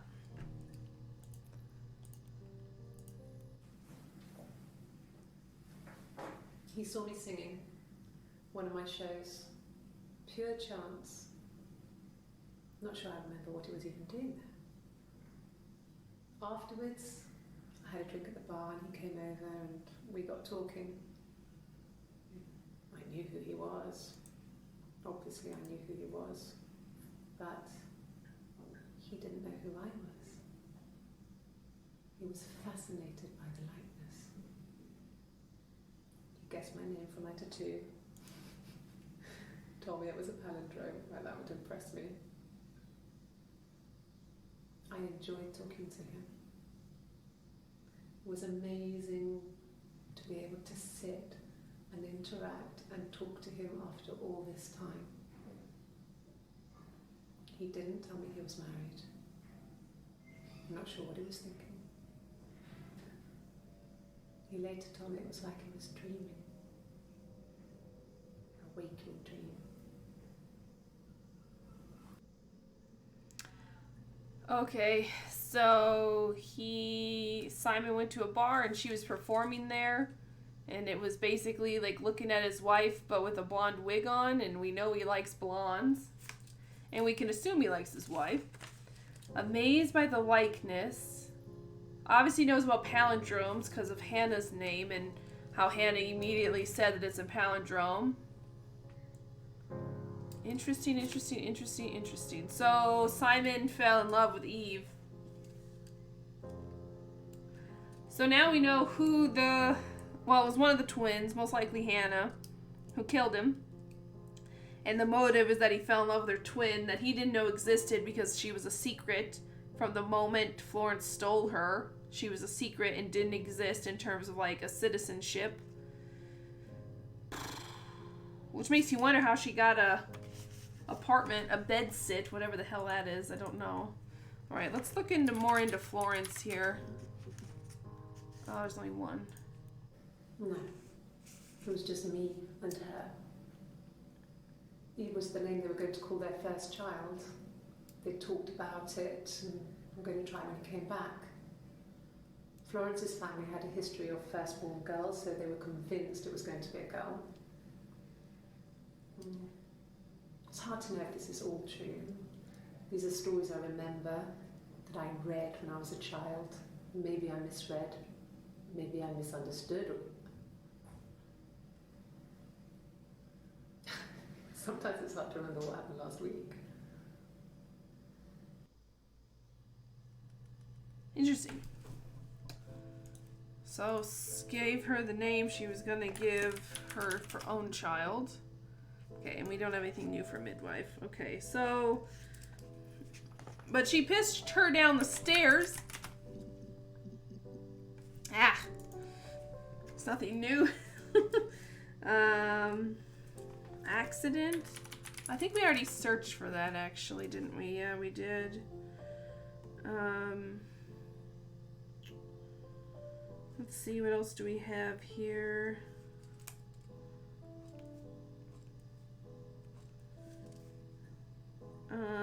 Affair.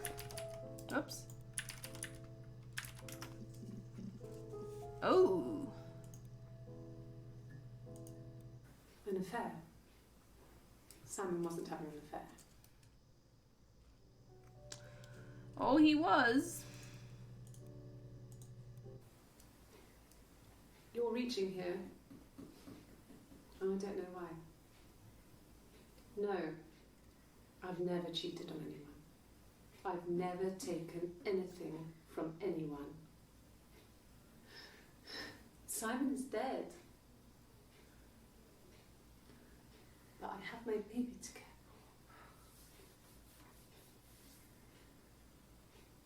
for. Why are you trying to make me sad?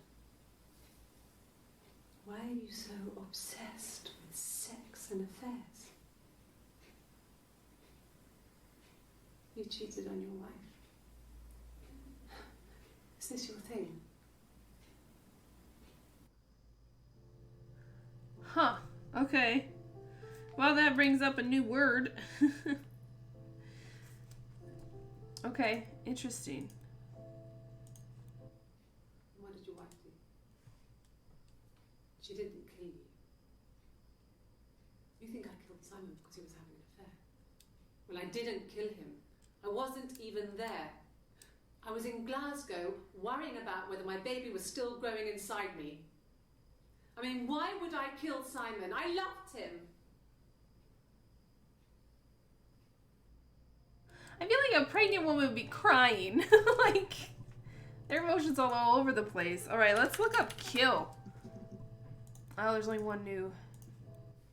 I mean, what if they were crazy? You hear about these crazy people all the time. I mean, why would anyone who knew Simon want to kill him? Why would anyone who knew Simon? Okay. Have we looked up just straight up murder yet? Oh, that's right. That was the first word that it had typed in for us, wasn't it? So they accused her. Okay, well, we typed in affair. Let's type in cheat. Oh, okay. Mum and Dad never knew what was going on. We got so good at it. We were so in sync that we'd use each other to cheat. If one of us had a hangover, the other one would go to school. Whoever was best at a subject would sit the exam. There were lots of differences between us.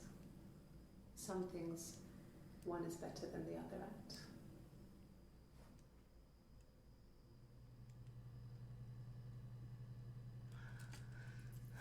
Okay, school. We had school. So they tricked their parents. So because Eve, the one stolen by Florence, like didn't actually exist, and the mom and dad didn't know she survived. They thought she died in childbirth. She just hid in the attic, and they swapped lives until Hannah gets pregnant by Simon and gets married. Then they're no longer a reflection, like she said. They don't look the same. Eve goes out, tries to get pregnant at 17, can't. Gets an STD, so she stops trying. They no longer look alike. Hannah and Simon move into Simon's parents' house after the wedding and live there, but Hannah ends up losing the baby at 8 months, which makes me wonder if she lost it naturally or was it aborted by her, or did Eve do something? Because Eve seems much more preoccupied with them looking the same, because she saw her out the window her whole childhood and was like, why? And Hannah got to go out and do stuff, got to go out in the world, got to have party hats and stuff, and Eve was trapped inside with books. So she became obsessed with it. Let's see if we can't get more from the singing thing. Because she, like, performed, like, at a bar, and Simon saw her, and that's how Simon and Eve met. Nothing else happened that night. We talked, then I said goodbye. Then next week I was singing the bar again, and there he was. And again the next week, he offered to buy me a meal. I told him I had already eaten, and so we got chips and ate them on the beach instead. When we said goodbye, he asked me to kiss him. Romantic. Okay, beach.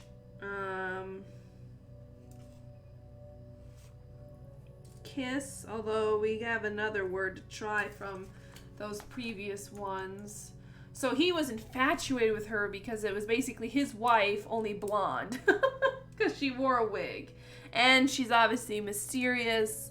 We know from the other testimonies that she was more outgoing, better with boys, so probably flirty. Okay. Oh, there's a lot of this. Okay. Really? You're going to ask me about my sex life? I mean, isn't that private? Isn't that private? Are you married? How is your sex life? So she's very offended by that question. So, our sex life is probably fairly average for a couple after 10 years of marriage. So they've been married for 10 years, so she's like 27 at this point? Well, she just had a birthday, so she's either 27 or 28.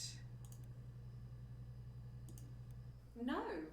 You're talking to the wrong person if you think I'm some kind of slut. If you think I'm the kind of person that would have had sex with all those guys. Slut, eh? Well, we know Eve had sex with a lot of random dudes. No. I was 15. Carl was older. 17, I think. Carl?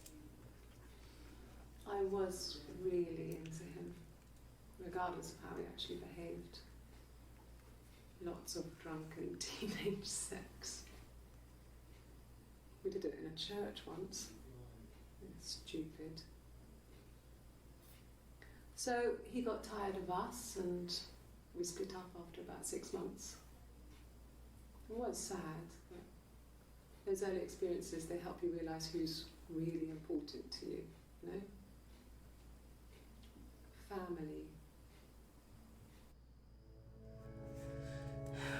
He got tired of us, which, if you don't know about the twin thing, you would just assume, like, us is in their relationship, but he got tired of us, so they were both having sex with Carl. Who the heck is Carl? Oh, what's this? Chit chat. SB, how's it going down there? You done? No. Okay, I'll hang a bit longer. Buzz when you're ready. How's it going down there? You done? So SB is the person who got us set up on this computer. But I don't know who we are. Like, who the player character is. Buzz when you're ready. Okay.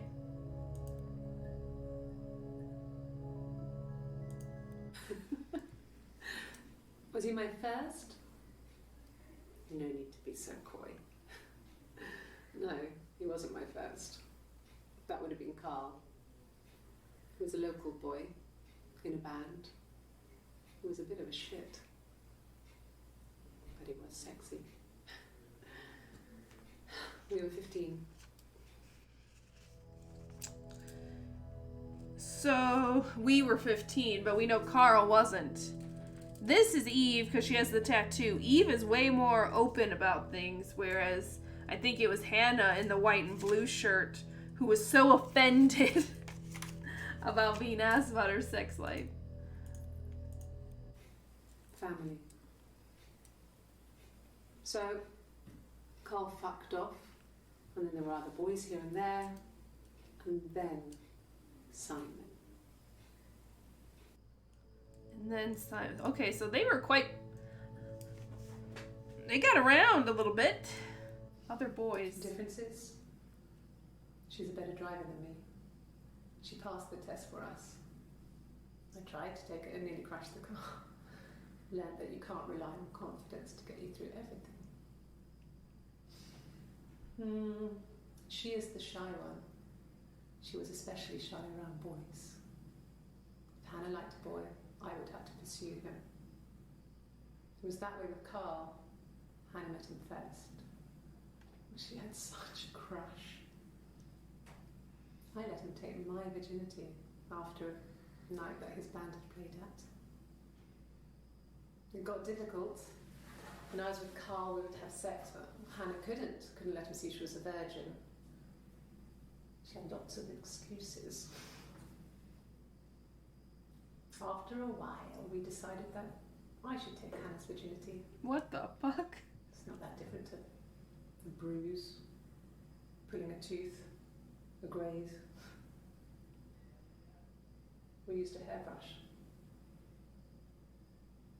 After that, we took it in turns, though. I was always the one who seduced the boys. Until Simon. So Hannah liked Simon and wanted to keep him to herself, I'm guessing. But that's... So they literally swapped lives and switched places like every other day or whatever, however they worked it out. And because they had to be the same, after a while, Hannah got jealous of Eve having sex with Carl, so Eve broke her hymen with a fucking hairbrush. This game is fucking weird, y'all. Okay. Oh boy. Hannah was so smitten with Simon. She started getting jealous. Didn't want to share. Even the first date. We went to see Tom Cruise at the Old Odeon. We both went. Kept changing places in the toilet. We only had the one best dress, so we had to keep swapping clothes. Must have thought we had terrible bladder problems. The next date, it was my turn. At the end, I let him kiss me, but that was it. We didn't want another Carl on our hands, and the Ouija board had said to hold back. Ouija board? After that, it was Hannah's turn, and she slept with him. Broke the rules. Deliberately broke the rules. She wanted to be the first to sleep with That's when she got pregnant. From that one time. Simon's miracle sperm, I guess. See, I'm trying to piece together when it flashes to show like the face on the monitor. It seems to be whenever they talk about the baby, but the first baby, who they said they lost, but maybe they didn't. Let's look up Ouija. They used a Ouija board? When beautiful people died, we always felt like it was a sign. You remember Princess Grace? Grace Kelly? She died in a car crash the year before we met Simon.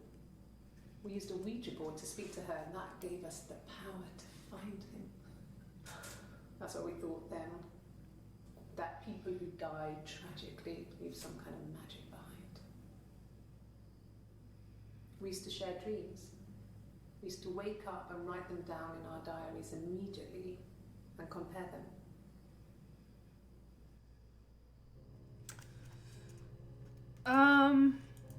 Rules was also a big one. Let's see.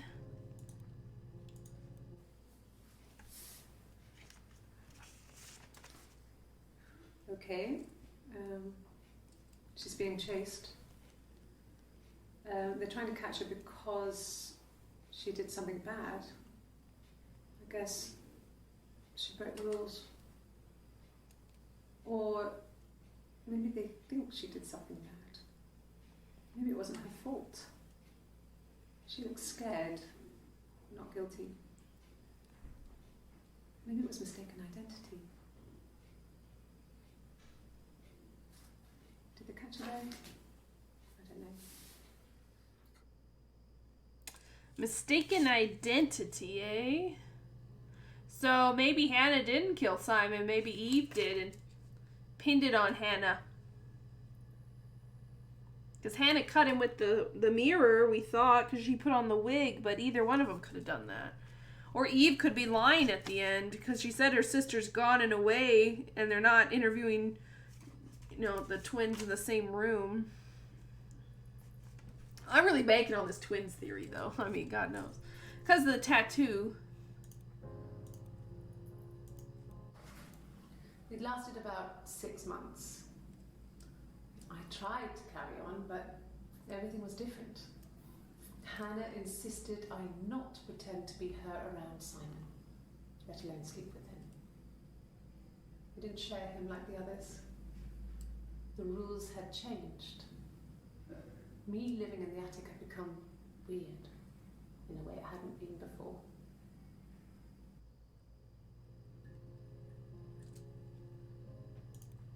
And we already looked up attic, didn't we? Yeah. So share, maybe, since they shared.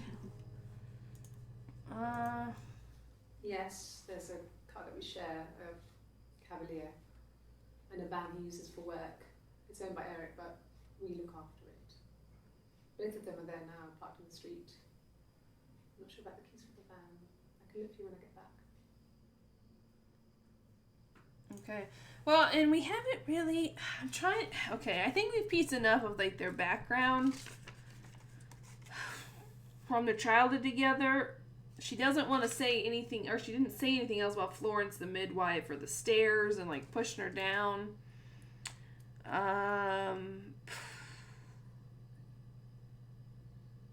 What else do we have here? We could look up the Glaziers.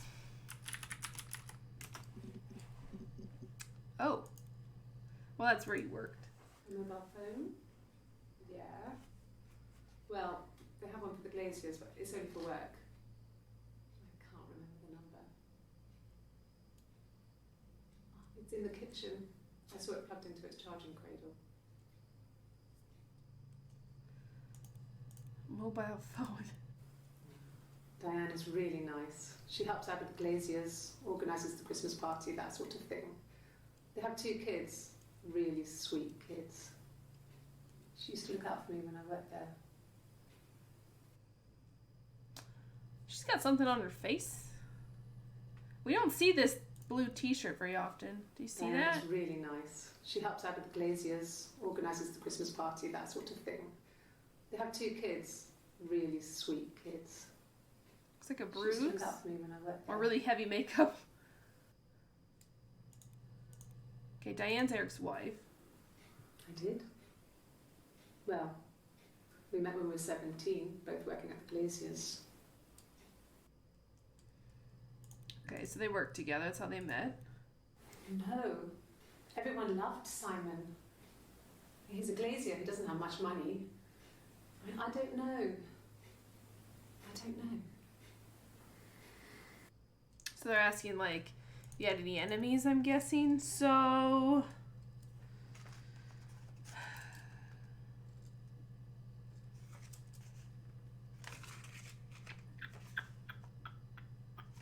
let's ask if there was a bruise. Oh, yep. That t-shirt, she talks about it. Bruce? Oh, yeah, no, it's nothing. I was going through the top cupboard in my kitchen and the chair slipped and I kind of hit the door with my face. It hurt like hell. That sounds a lot like I ran into a doorknob. The bruise. I have a Along really the cheek. fast metabolism, so stuff like that just comes and goes. I don't know if there's much more that I can tell you that I haven't already told the other policemen. I found the body.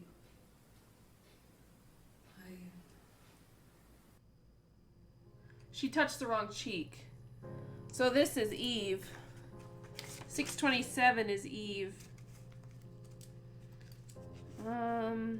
Eve is the 27th and the 3rd for sure. And the 2nd, because that's when she has the tattoo.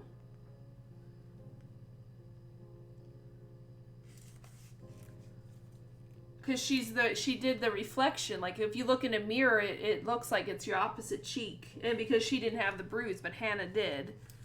So this is Hannah on the 25th. And we know that they fought before she confronted Simon, before she tricked Simon with the wig. So that bruise is most likely from Eve. Which means that the 18th, the very first day she came in, is Eve.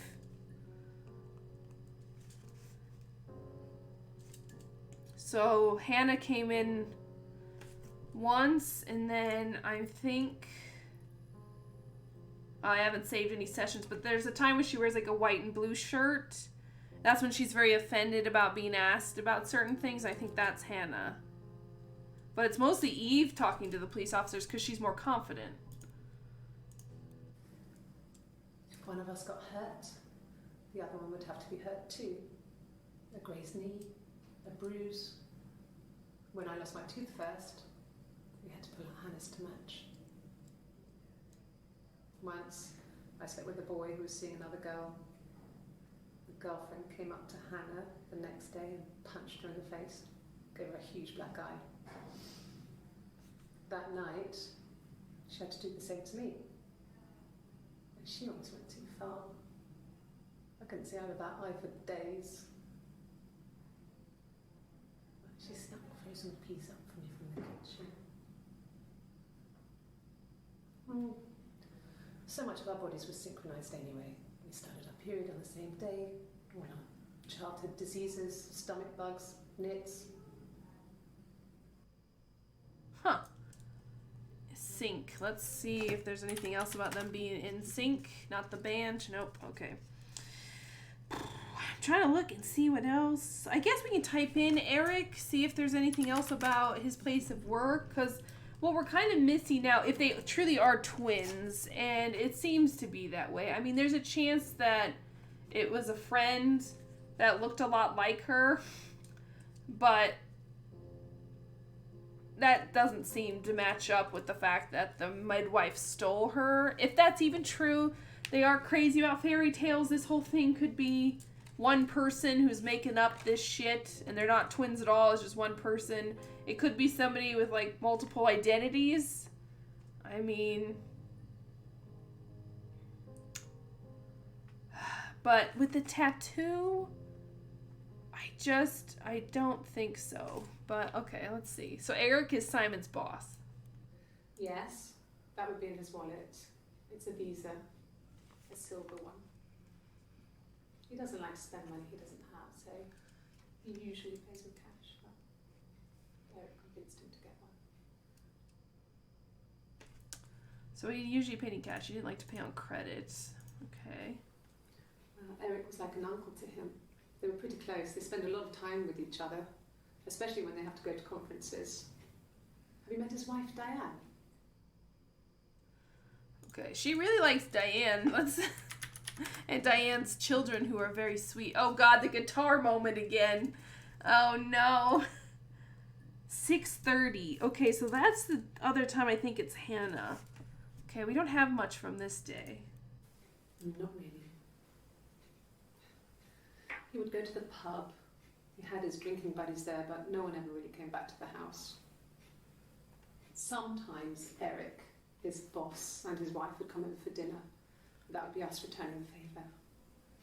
Diane is a really good cook, into her trendy ingredients. And the last time Simon cooked something off MasterChef, he got the recipe off CFAX, and I did my Lloyd Grossman bit, commenting from the sidelines. I had to find fennel from the supermarket. Have you ever eaten fennel? Have you ever eaten fennel?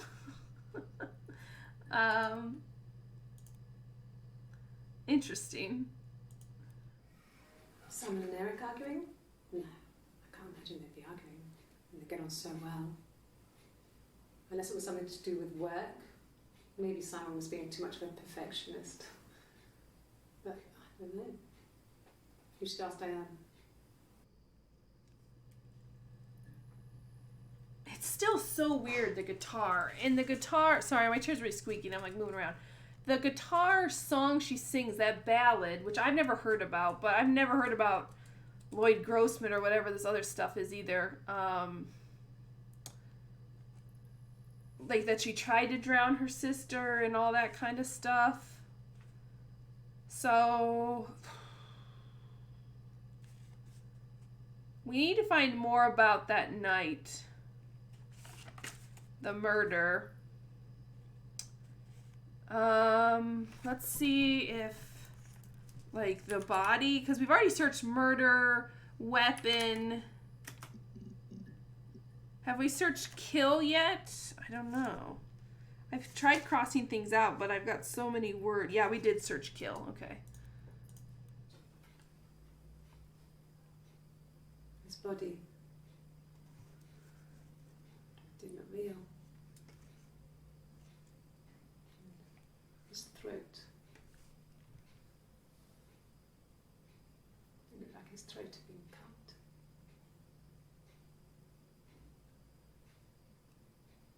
And I didn't see his glasses. He has these thick glasses.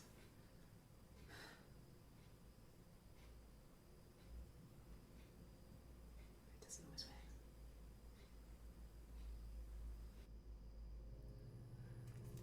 So that's the 27th, where I'm guessing it's Eve because of other things she talks about, but she seemed really... That's the most emotion we've seen about her being sad about Simon. Like, she actually seemed upset there. Or is acting like it anyway. Is she gonna sing another song? It's so weird. Really? Okay. Here's the rest. Laid a body on the dock to oh, wind and the rain. That's the rest of the song, okay. Till a fiddler with a fiddle came walking by on a dreadful wind and rain. And he made a fiddle bow of her long hair. Oh, the wind and the rain. Yes, he made a fiddle bow of her long blonde hair. Oh, the dreadful That's pretty wind fucked and up. rain. What? And he made fiddle pegs of her finger bows. Oh,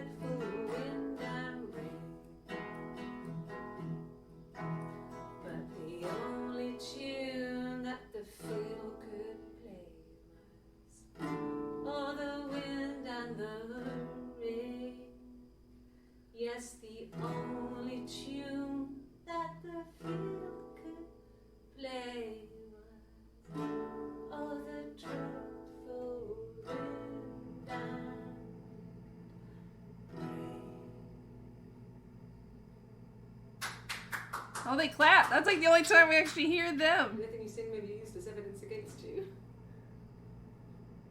Yeah, that song's super relevant to her life. A sister drowned her prettier blonde sister because the prince or the captain liked her or something like that. Her body, the dead sister's body drifts out to sea. They bring it back and some fucking dude makes a fiddle out of her bones. What? And we know that there was a moment where, yeah, here. So that's definitely Hannah, because here she's talking about wanting to drown Eve. So that's Hannah. And I'm guessing that the guitar was Eve, but I couldn't see her arm to see if she had the tattoo or not. Ocean, maybe? They drowned her in the ocean? No. Sea? Just that song. What else? Beach? We're starting to lose stuff. Now, under beach, I had hospital. That's right, the hospital in Glasgow. What a song, I know, right? Like, is that even a real ballad? I'm gonna have to look it up, because if so, I mean, I know that a lot of old fairy tales and old songs are weird, but that one is, Jesus. Hospital. So that's part of the alibi. Oh, okay. Ask the hospital. Oh. That's the shortest one we've seen so far. 7-2. Oh, she's not wearing a short shirt. Interesting, interesting, interesting. On 7-2 is when she shows her tattoo, but here she's got a long sleeve shirt on, so something makes her... I don't see how it's hard. We've established I was in Glasgow when he was killed. I've spoken with the hospital.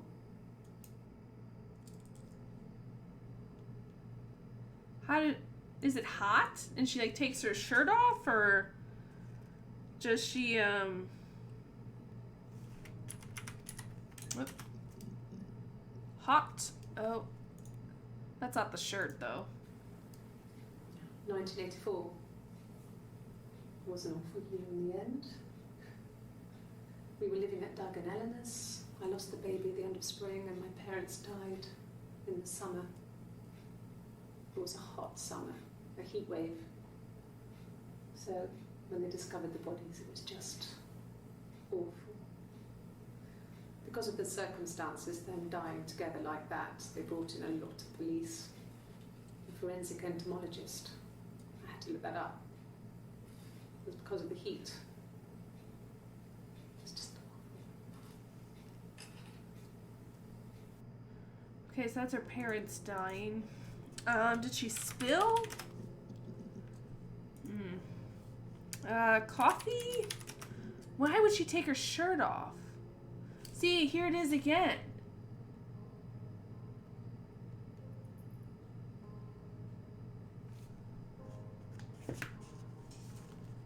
Oh, wait. Do I have the dates wrong? Oh, crud. I do. The tattoo's on 7-1. I have sloppy handwriting. I just wrote it the wrong way. Okay. Okay. Black coffee, thanks. No sugar. Sweet enough as it is. No sugar. But she took a sugar on another day. She put sugar in a cup. I watched her. She has 2 cups on one of the days and she put sugar in it. I mean, maybe she's drinking something else, but usually people take their coffee the same way. They don't change it up day to day. No. I've had enough coffee for today, thanks. Glass of water. 7-1. Of course, the twins would be different. So someone doesn't like sugar in their coffee.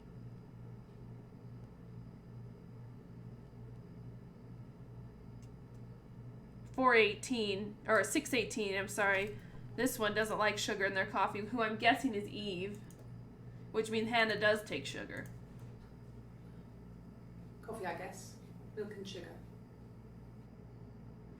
Oh, wait. So maybe, okay. I was so convinced. I had it all written wrong because I wrote tattoo so sloppily. Okay, so Hannah's 7'2". Does she take sugar? Well, I don't know. And we can't see the tattoo.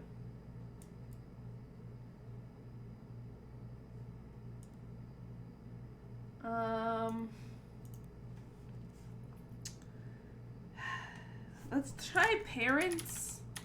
We keep learning snippets about their death, that it was mushrooms. Oh, there's only one. 6:25. We're guessing this is Hannah. Then my parents died.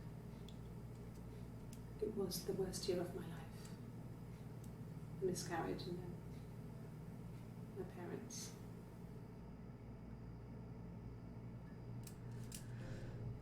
Yeah, miscarriage and her parents dying on the same year is weird, as is the mushrooms. Have we looked up accident yet?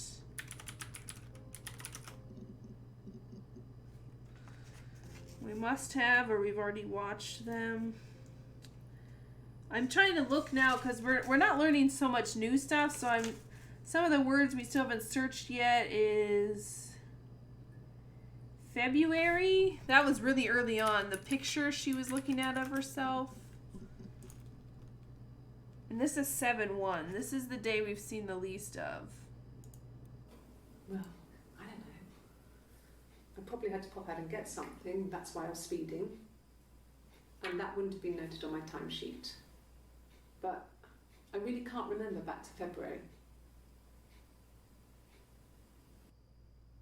She was speeding, so that's probably like a speed camera picture, maybe? On her timesheet.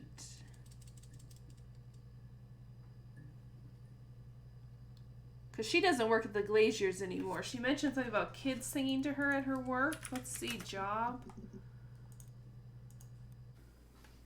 I got a job to contribute, you know. Doug knew someone and I got a job as a dinner lady at the primary school. They said it didn't matter if I could cook or not, just don't poison the kids. So you see, it's always been complicated between me and Simon. It's never just been the two of us. There's always been pressure. From the parents.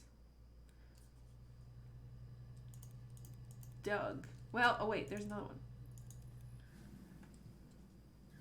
Hannah had a miscarriage. This was late in the pregnancy and it left her infertile. Oh. Felt like the universe had corrected its course. We were aligned again. But Hannah and Simon were still living with his parents. They were married. Simon had a job at the Glaziers now. Eric had given him a full-time position after he left school.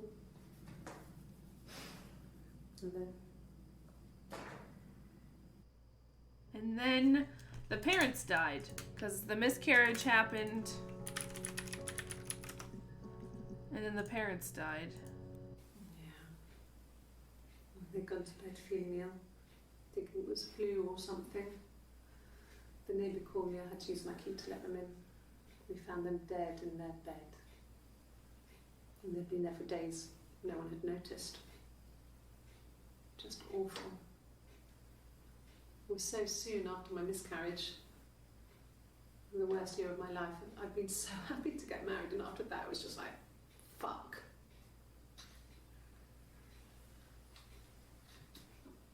That's the first time she's cursed. See, every time he talks about the baby or the miscarriage is when we get that flickering of the face. Yeah. I mean, I was infertile. Thought I was. They told me I was infertile after the miscarriage because of complications. But then she gets pregnant again. Only she doesn't, because I'm guessing that that's Hannah. And Eve's the pregnant one. Based off the days.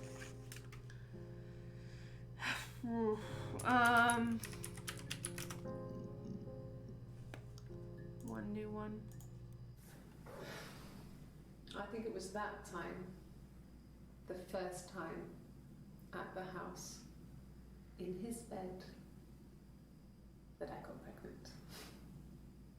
Amazing, right? This fucking magic sperm. I just said that earlier. They say lightning doesn't strike twice. I didn't tell him. I missed 3 periods. I had pretty irregular periods anyway, but 3. I had always thought we were infertile. Both of us. I didn't tell him. Just waited. Hannah and I were meeting for our birthday, and I told her because I thought she would be happy for us both. I think she was. So she got pregnant from Simon.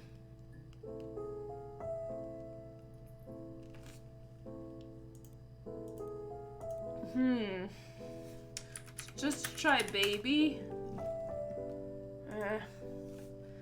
Let's try. They were gonna name it Sarah. No, they never mentioned that again. Okay. They also, when they mentioned Sarah, they also mentioned Ava. Yeah, alright. Whew. We need more from the murder.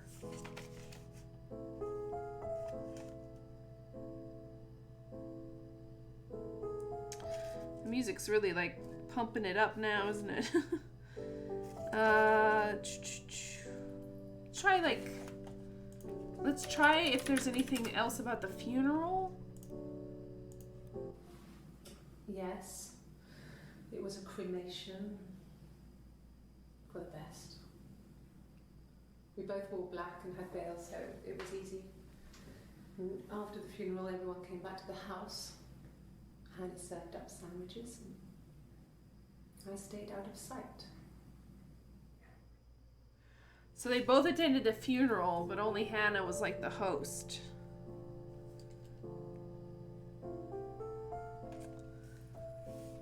What about like, I wrote down blood. They said there was blood everywhere. Oh! Okay. I've given blood before. Do you need to take that for your records?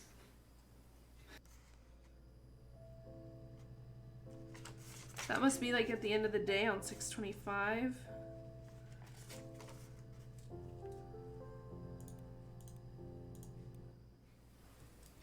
Nothing like this has ever happened to me before. Blood.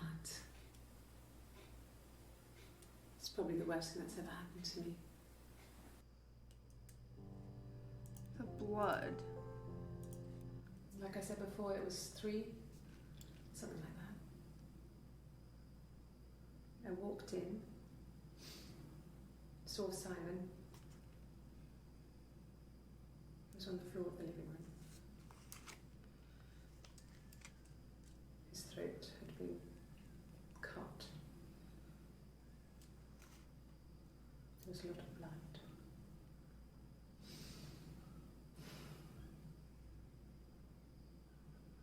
Yeah, he was dead.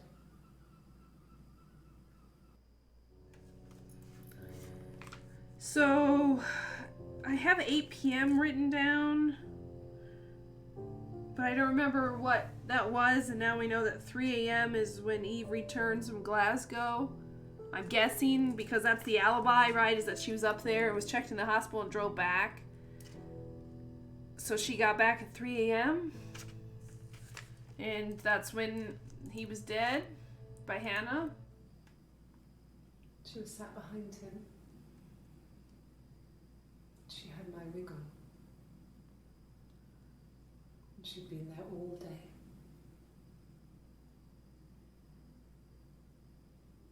And she had blood on her.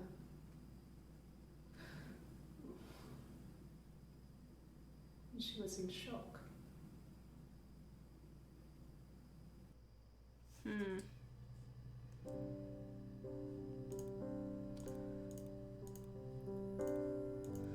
Let's try, like, jealous.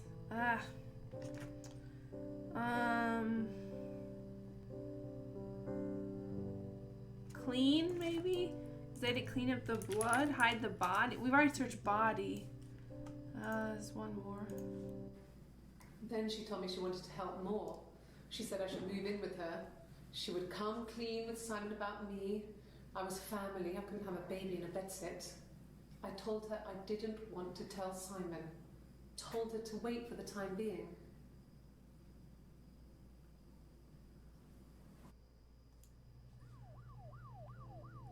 Oh, okay, so when Eve told Hannah she was pregnant, she didn't tell her that it was Simon's baby. And Hannah was like, no, you move in with us. I'll tell him I have a twin. I'll say that you're pregnant and you can live with us. And Eve was like, no, because she knew that it was Simon's baby and he would know it was his, and that would make it awkward. For her to, sorry, my chair, for her to be in there. So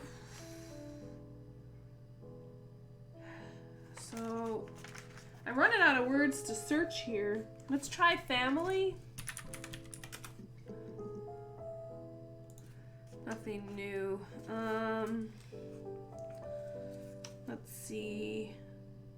We need to learn more about that mirror. Let's try gift, because that was his birthday gift to her.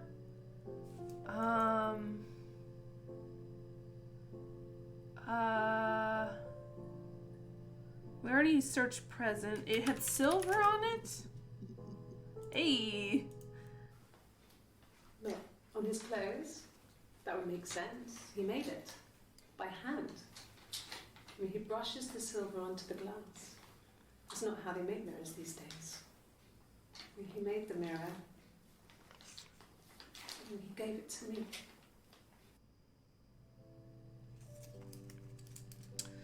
So that's 6:30, which I'm guessing is Hannah. Let's see. I do have Saturday written down. I think that's the day of the murder. Let's see. Ooh, ooh, ooh. I left the next day, Saturday. I slept for a few hours in the car. And when I woke up, I came straight back. Simon wasn't returning my calls and I wanted to try and make up. I got back to the house and Simon wasn't there. And I... Oh. Is there a bin? Oh, God. She just threw up.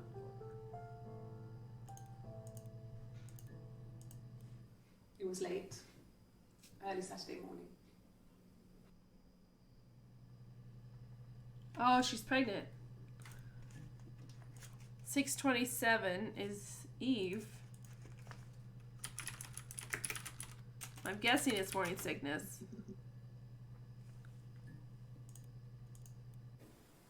Yes, I'm fine. I think we've already seen this, but... I won't be sick again. This happens some days. I'm pregnant. It's morning sickness. Okay.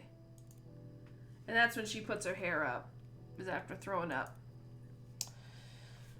Okay, but we didn't get much out of Saturday. Let's try... We need to learn more about the murder itself, because we know, what we've heard so far is that Hannah knew Eve was pregnant but didn't know that it was Simon's baby, so she wanted to tell him. And then, based off his face, when she said that she had a sister who was pregnant and was going to come live with them, she started to be aware that there had been an affair or something. I've already searched affair and there was nothing really about it. That She decided to trick him, so she put on the wig and flirted with him. Well, I guess we try flirt. No. He was into it and gave her another mirror. But we've already searched mirror. Yeah.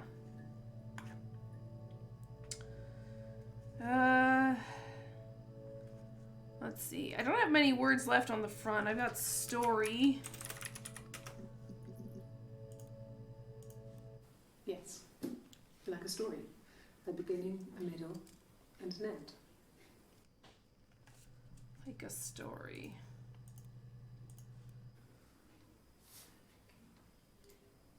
Well, she has a knife. She's been cooking, I guess. She's been cooking him his favourite meal. She's his wife. And he's asleep and she doesn't want to wake him because he's ill. That's why she's sad. Because he's ill and he might die. It's kind of a sad story, so I'm not sure how it ends. She really reads a lot into those things, like a Rorschach test. Stories? 1. Okay. Sounds weird.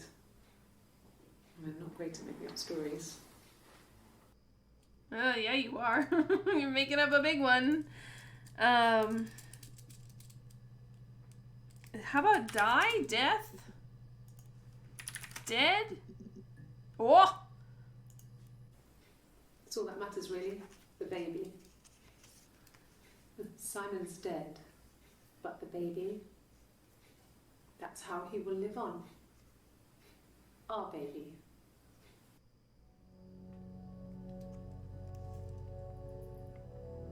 Seeing on 6:30, I'm guessing it's Hannah.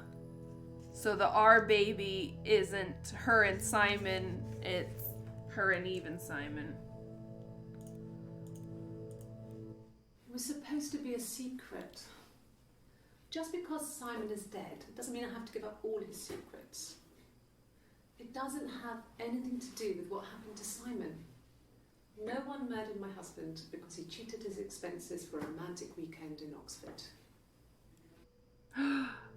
He stole money, Oxford. Secret. Rehearsed? You ask me the same question, you'll get the same answer. Is that your evidence? Of course I thought about what happened then. It's all I thought about.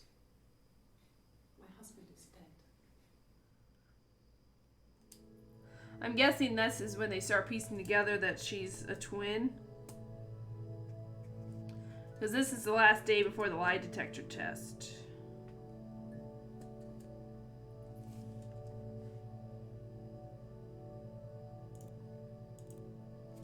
Let's try secret.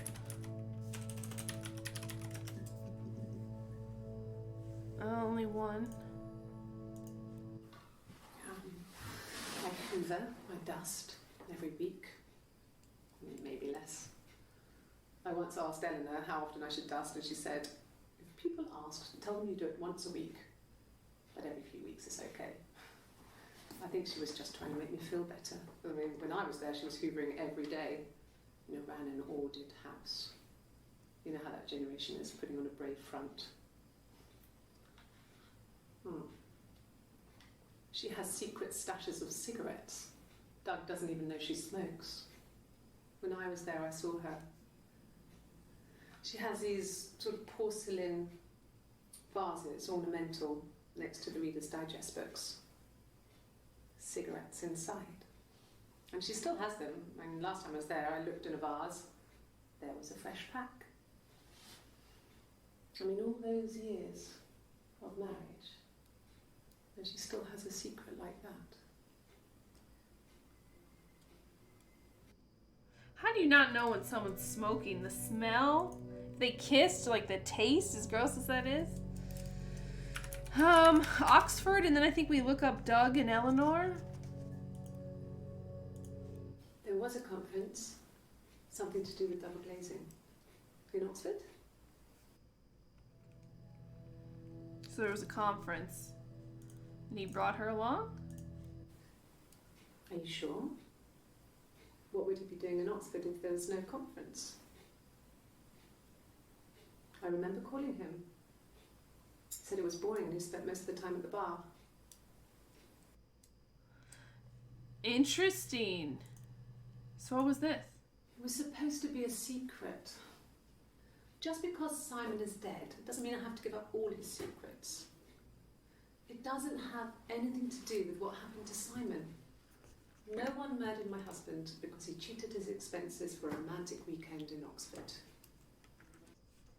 Okay, so she lied about a conference because he put it on his work ledger as like a conference. All right, let's look up Doug.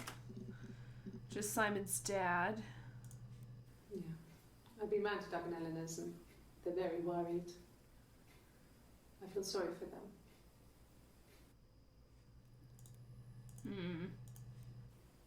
Okay. I parked up in the street. It was busy, so I had to park down the end of the road. Walked up, knocked on the door, no answer. I took my keys out of my bag and unlocked the door. The main lock was unlocked. You can tell because the key doesn't turn when you try to turn it to the left. I walked in. Simon's coat wasn't on the peg. I couldn't see his shoes in the shoe rack. I shouted out. I walked straight into the kitchen because he usually sits in there to have a cup of tea and read his paper, but he wasn't there. I touched the kettle, it was cold. I looked quickly in the living room, nothing. So I walked upstairs to the bedroom and he wasn't there. I didn't search for him because it was pretty clear he wasn't there. I had a shower, the phone rang whilst I was in the shower. I didn't answer it, I think it was Eric. Then I was just exhausted. So I lay down on the bed and I fell asleep, though I didn't mean to. I woke up a couple of hours later and I was surprised to see no one in the bed next to me. And then I remembered where I was and what had happened. That's when Eric called again. This time I spoke to him. Then I called Doug and Eleanor. And then I decided to come and see you. That enough? Oh, okay. So they're making her retrace when she came home. Let's try Eleanor. Only one. Oh. It's a different outfit. Yes. I speak with Eleanor at least once a day. Not that there's anything much to say. It's more just... Oh!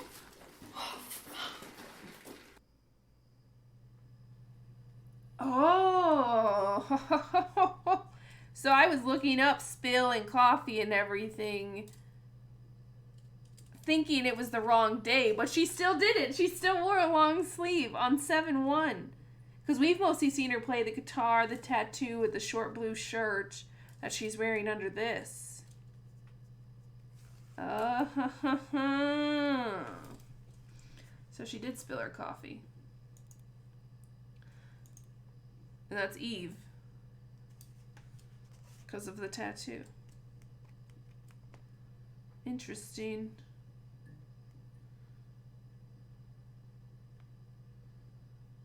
So they're retracing his steps. Let's see. His coat wasn't on the thing. We know he wore a Paddington Bear coat. Okay. I parked up on the street. It was busy, so I parked down the end of the road. I walked up to the house. I knocked on the door. No answer. I took my keys out of my bag, unlocked the door. The main lock was unlocked. I could tell because the key wouldn't turn when I tried to turn it to the left. I walked in. Simon's coat wasn't on the peg. I couldn't see his shoes on the shoe rack. Wow, this is identical. I shouted out for him. I walked straight into the kitchen. He usually sits in there to have a cup of tea and read his paper. He wasn't there. I touched the kettle. It was cold. I looked quickly into the living room. Nothing. I walked upstairs to the bedroom. He wasn't there. I didn't search for him because it was pretty clear he wasn't there. Then I had a shower. Whilst I was in the shower, the phone rang. I think it was Eric, his boss. I didn't answer it. Then I came out and I was just exhausted. So I lay down on the bed and I fell asleep, but I didn't mean to. I woke up a couple of hours later and I was surprised to see no one in the bed next to me. And then I remembered where I was and what had happened. That's when Eric called again. I spoke to him. Then I called Simon's parents. And then I decided to come and see you. That enough?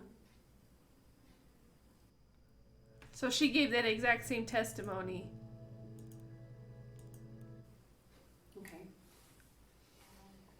I parked up in the street. Yeah, it's identical. So on 6:30 and 7:1, she tells the same exact story, but it's the two different people. It's Hannah and Eve. And then on the 2nd is when they ask, because we saw that clip where they're like, the scene sounds really rehearsed, and she's like, well, you ask the same question, you're going to get the same answer. And that's when they start to think about twins, the detective, that is. Let's ask about the tea, because he was drinking tea out of a kettle. Oh. Could I have a cup of tea? Okay, so normally they drink coffee. A cup of tea would be good, thanks. Just 1 sugar. Oh, Hannah drinks tea. Because Eve is pregnant and says that it's okay to have 1 cup of coffee a day, and she's usually seen drinking coffee, no sugar. And Hannah drinks tea with a sugar. Interesting. That's my guess, anyway. Maybe a fresh cup of tea? Fresh cuppa. Interesting. So...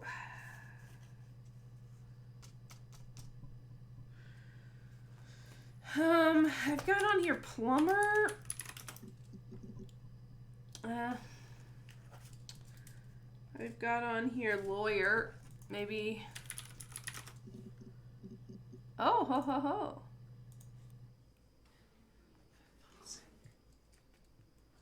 Can I leave?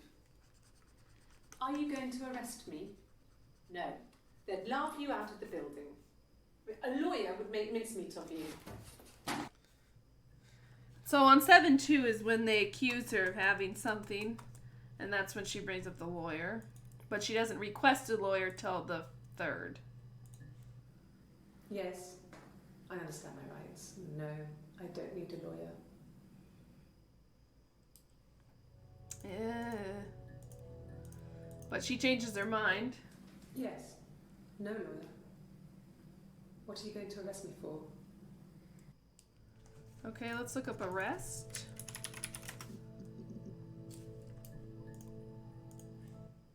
Like I said, I think I was popping out to get something, ran out of something, had to grab something.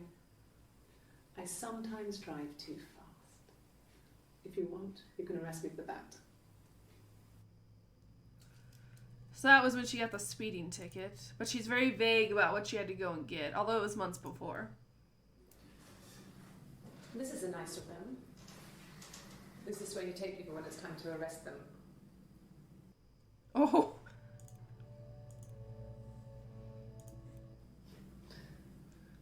Can you arrest someone who doesn't exist? That's what they're banking on, that they can't arrest Eve because she doesn't have, like, a birth certificate or anything. Huh.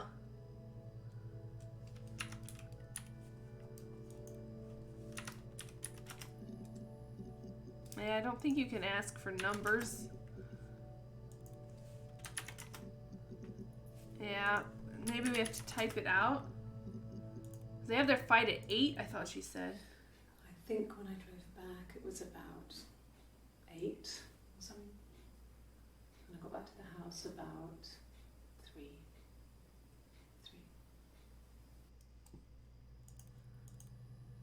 Okay, 3. Which we know is when Eve got back. I think so.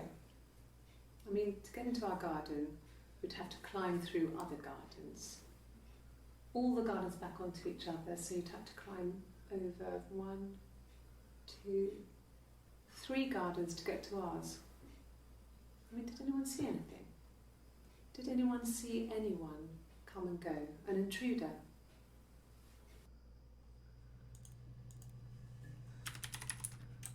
Intruder?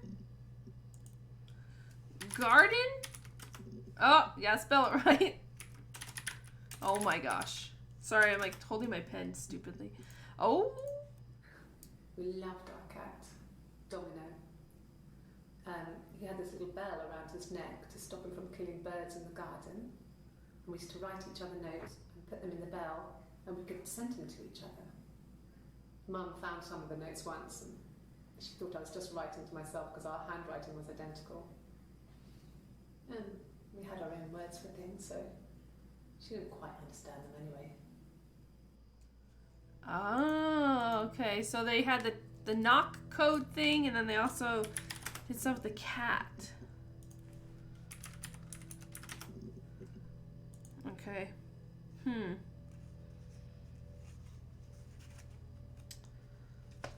Did I type in 3? Yeah, I did. Okay.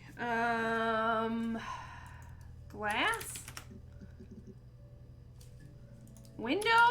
I'm really stretching. I don't know when the game is, like, was that chit chat thing the only thing you get? Like, is there an ending, or does it just, like...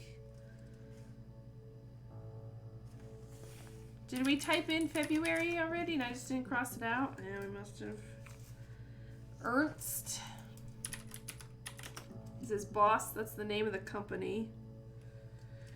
Computer.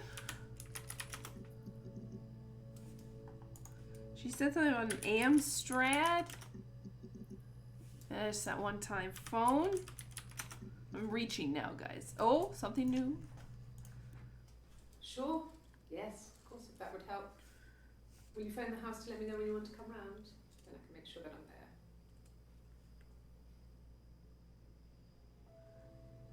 Make sure I'm there and not with Eve. I also have Rome written down. Yeah, I just mentioned it once. Throwaway. That's where his picture was from. The only other thing I have on the front of my notes is trapped. Yeah. Maybe like prisoner. I'm thinking about Eve when she was younger.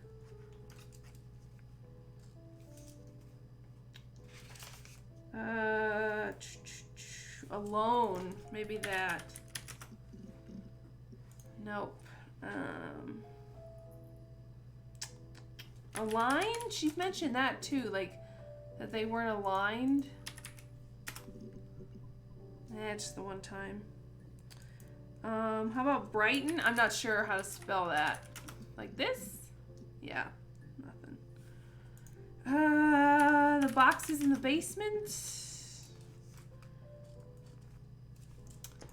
The bags. Oh. When will the police let me back in the house? They let me take a bag of clothes with me, but... Oh, so they kicked her out of the house. Tape. She said something about how the bags were wrapped with tape. House. Oh. He has a wallet. A huge, silly thing. Leather. Real leather, I think. He packs it full of stuff. Business cards, receipts, lottery tickets. He always carries it in his back pocket. I think that's why he's got a bag back. He sets the discs. I haven't seen it, so he must have it on him. He always takes it out of his back pocket before when he comes in, if he's in the house. Wallet. Something we can look up. I wasn't in the house. Oh. Oh, that's right. She's in Glasgow. I wasn't in the house all of Friday night. After the argument, after Simon left, I left too. I was upset and I wanted to get away. So I took the car. Friday. So I had Saturday written down. Oh. How about car? Hey. Yeah. I pulled over and slept in the car. This was just by the side of the road. I was exhausted. She says that a lot too. I was exhausted. Not tired. I was exhausted. Wedding? We haven't... I mean, we got enough about that. I don't know, yeah. Guess we can look up knock code. I think she probably just mentions it that one time, yeah. Notes. Diaries. I've got kiss down. Oh? Yes. I thought about telling Hannah. I felt guilty after the kiss. But then it began to feel like this was the way it should be. Sharing, like we had before. He never mentioned her to me. There was the Simon with me and the Simon with her. It was almost like it was a different Simon.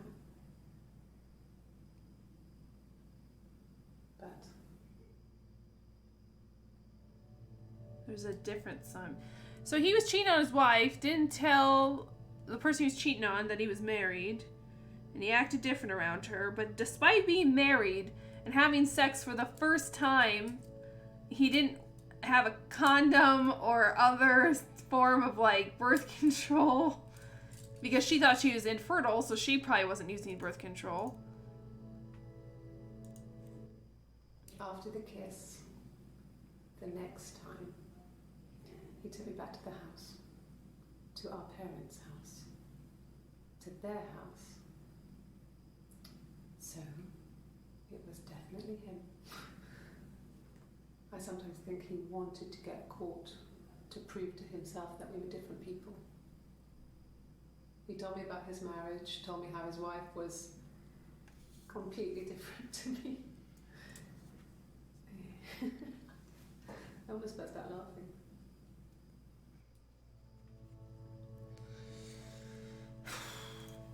Ooh.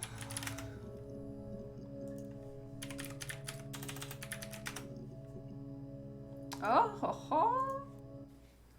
I haven't been into work. I guess I've just been waiting to hear from you, hear from my husband.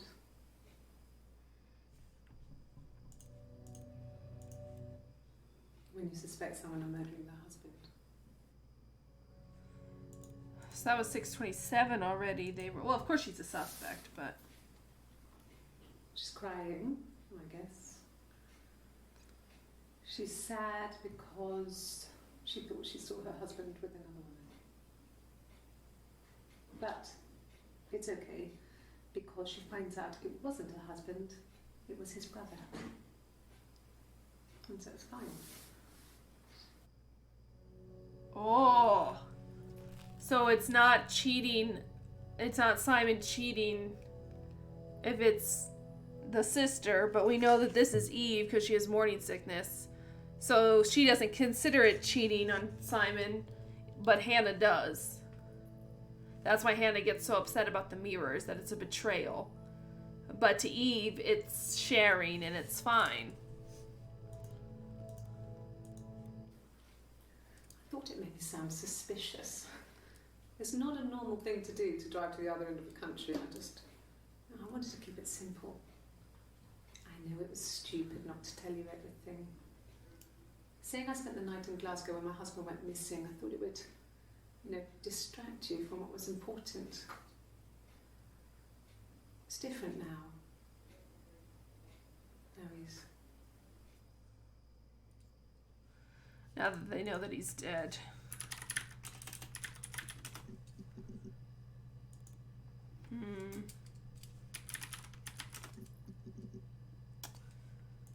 Let's see. Did we look up just share? swap. I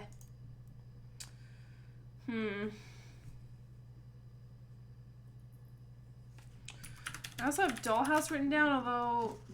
Oh, there is something new. The legal stuff was completed very quickly.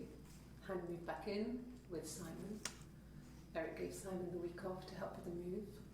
He decorated, modernised wallpaper, curtains. Hannah insists the attic be left as it was, dollhouse and all.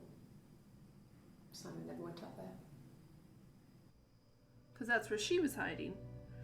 Or there may have been evidence of someone up there. And we already searched attic.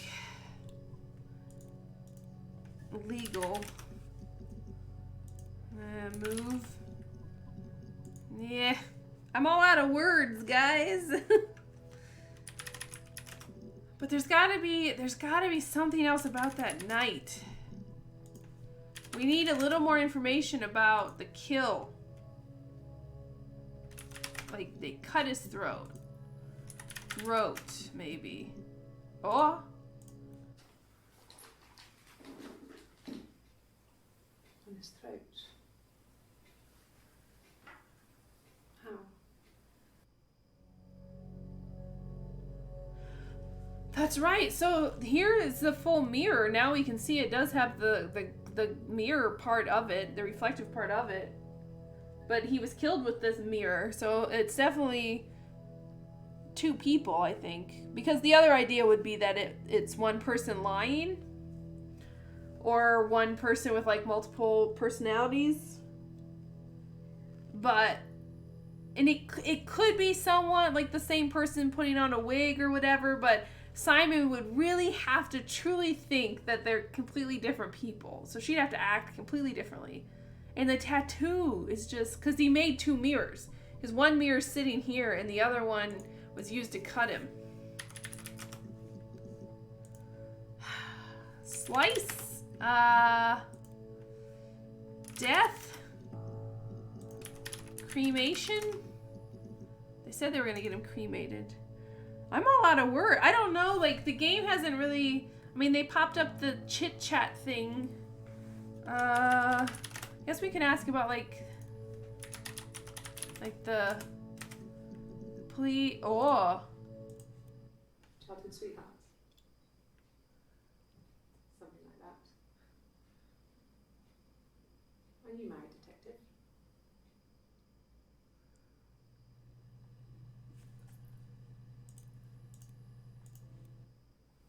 No, it's okay. The other detective has just gone to get me one. A drink, I'm guessing.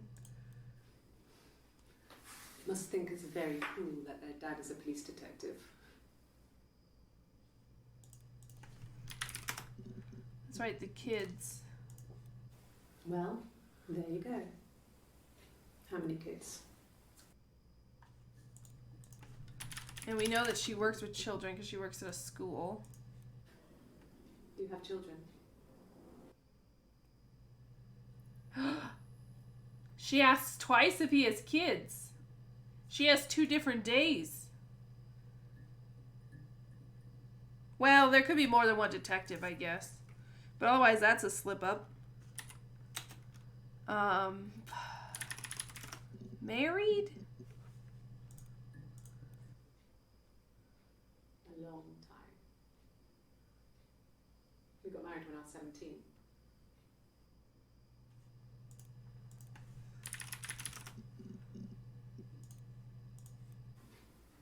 Simon was very moral about that sort of thing. He wouldn't just walk out there and sleep with anyone. He wasn't that kind of guy. He took his marriage very seriously. His marriage, not our marriage, because that's Eve again.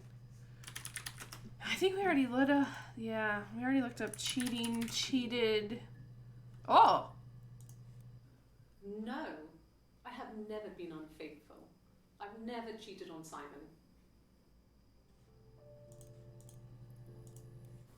Have I ever cheated on Simon? You asked that question yesterday. So they're asking the same questions because they think that they're two people by that time.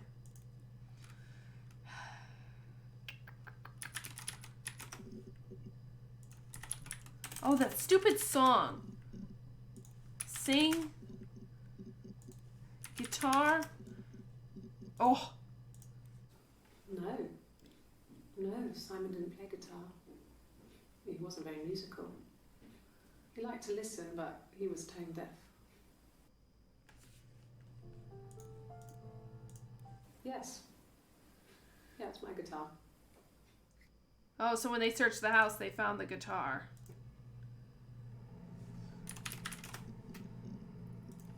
And then they probably either brought it in or brought in something. And that's when she sang that stupid Wind in the Rain.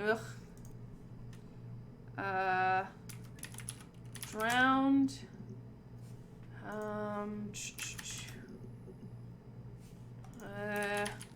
really stretching now. I'm out of like buzzwords. But I don't know, like, am I supposed to like put stuff together here? And so I guess the only thing I still have a question about, and I don't know if there's any footage left or I'm just asking the wrong questions, but well, I do have one. We haven't asked about sugar yet, because she takes sugar sometimes and then... Just the one sugar. Thanks. Is that kind of recording?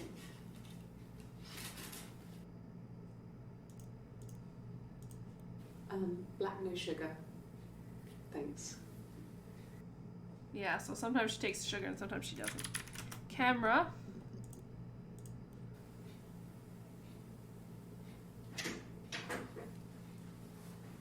Is that camera recording?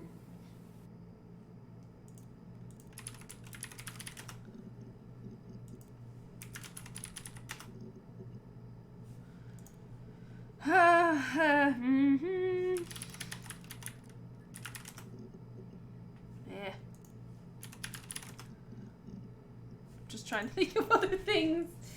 Hide. Like they hid the body.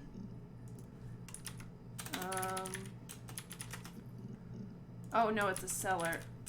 I think we already searched cellar though. Yeah. And we already searched bags. So I guess the piece we're not putting together, and maybe we are, is they were twins, separated at birth.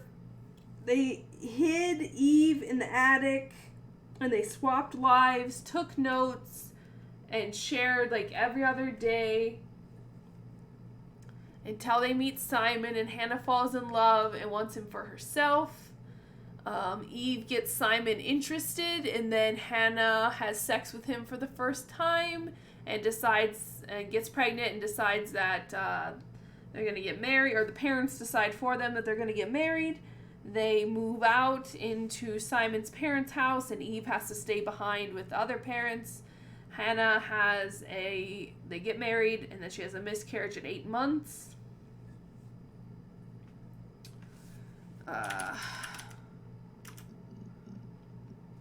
That's not how you spell it. And then her parents die. That's why I just looked up poison. And then her parents die shortly thereafter, poisoned by mushrooms. Even though the dad was a mushroom expert, and they were killed by death caps, which he knew how to identify. And so then the house is given to Hannah. So Hannah and Simon move there out of his parents' house, into that house. And then Eve is back in the mix, but Hannah says, I never want you to be with him, and I don't want you to pretend to be me around Simon. So that's when Eve moves out and gets her bed sit, whatever that is. I'm guessing she's like renting a bed or a room in a house. And then she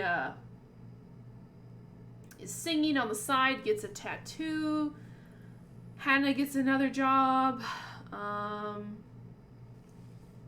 And then Eve is singing one night. Simon comes and sees her and falls in love with her, is infatuated by her. She's wearing this blonde wig. He buys her a drink. He tries to buy her food. And over certain, like, week after week, they kiss. Eve doesn't tell Hannah about the kiss. And then the week after the kiss, Simon brings Eve back to his house. They have sex in his and Hannah's bed. Eve gets pregnant because he's magic. Which is where this sounds more like a story than reality, but it's a video game. And then Eve waits a few months, doesn't tell Simon, finds out she's pregnant, tells Hannah, but doesn't say who she's pregnant by. Hannah's excited about it and says, you should move in with me and Simon, you shouldn't have a baby in a bed sit. Eve's like, no, don't tell Simon about me, like, blah, blah, blah. But Hannah does it anyway, says, I have a sister that you don't know about, this secret sister, and she's pregnant, I want her to move in with us, and her name is Eve. And the look on Simon's face shows that he knows exactly who Eve is. Hannah begins to question in her mind that they've been cheating on her, or he's been cheating on her with Eve, and that it's Simon's baby. She gets mad. They have a fight. He leaves. Hannah calls Eve. Eve comes over. They fight. Eve leaves her wig. Hannah puts it on. When Simon comes home, she tries to flirt and act like she's Eve. It works. Says it's her birthday too, because they're twins. And Simon gives her the same mirror he gave Hannah. Hannah gets angry and breaks the mirror, cuts him with it. He dies. Then she calls Eve, who's driven up to Glasgow after the fight, comes back, and they don't bury him. They wrap him up in bags, tape him up, hide him in the cellar, and come up with this plan. But the detectives slowly piece it together based off of their rehearsed answers to questions, the fact that they're flip-flopping their drink preferences, the fact that they're flip-flopping their demeanor, and then also once they see the tattoo on the 1st of July is when they really start to put it together. On the 2nd of July, they claim that she's a twin. Sometime between the 2nd and the 3rd, Hannah disappears. Maybe with the kid, maybe without. Hard to say if Eve's... Yeah, must be without the kid. Disappears. Eve comes in trying to take the fall because she's off the grid. She doesn't have a birth certificate, or I don't know. It sounds like they're in England. Do they have social security card numbers? I don't know, but she's not a citizen. She doesn't exist. She was stolen as a baby, and there's no evidence of her as a human, as a person. So she's like, well, then they can't arrest me, which is naive. And then also Eve's pregnant, so maybe she thinks that they will go easier on a pregnant woman, or if you're pregnant in a jail, maybe you go to a different jail. I would assume so. I don't know. And then I'm guessing that the person looking into the computer is the kid, the baby. So I guess I don't know what other pieces we need. At the time they said it was poison, food poisoning. I felt so guilty. If I'd still been at home, maybe I could have done something. I didn't. Oh, that's about her parents.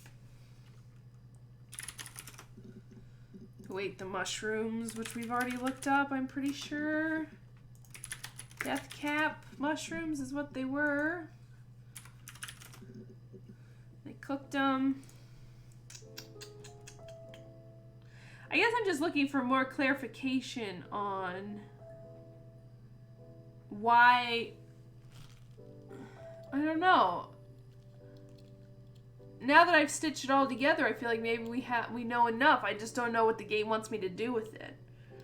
Is it just the journey to piece those together, or am I supposed to do something down here? I can apparently tag them with things. No, not drugs. I mean, he drinks, but never very much. He goes to the pub and has one or two. Sometimes we go together. He drinks wine with food, but no, he doesn't have any kind of drinking problem. Drugs. Bar. Oh, this is the good one. I told her it was one of my boyfriends, someone I had met in the bar. I think she was happy. But I could tell she was thinking, why couldn't it happen to her and Simon? They were the ones with the real life. Why not them? Yeah, so she didn't tell her the pregnancy was Simon's.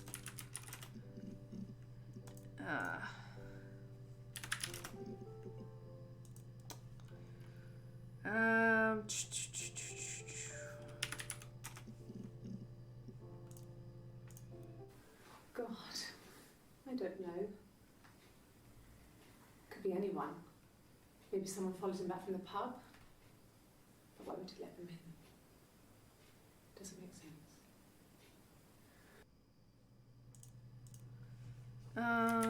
They hit a taxi. I'm trying to piece together now that night.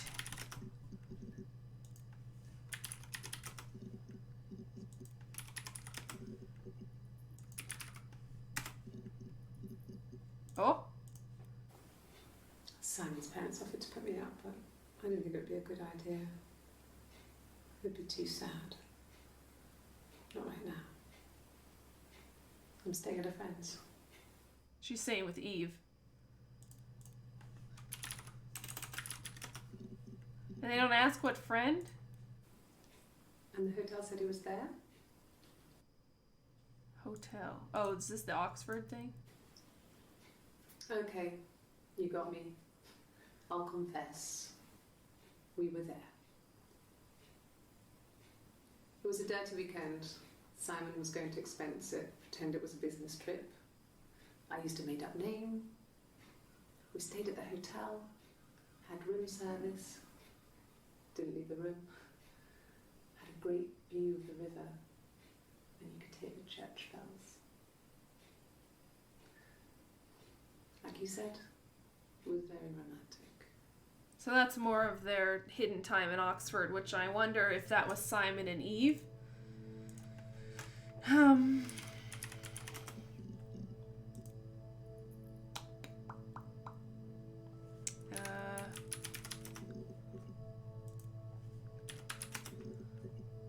Oh. Yes, I'll take a lie detector test. Oh, that's right, the lie detector test. I've never taken a lie detector test before. Does it really work?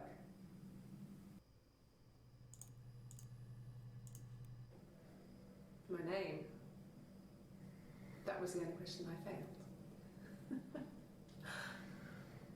Your lie detector works. So we already saw the clip of her taking the lie detector test the first time. She said her name was Hannah Smith. And that's a lie because she's Eve. I don't know. I don't know what else the game wants me to do. I feel like we've pieced it mostly together. I just feel like there's still like clips out there that might give even more like... But I can't think of anything. Like she just doesn't talk enough about like...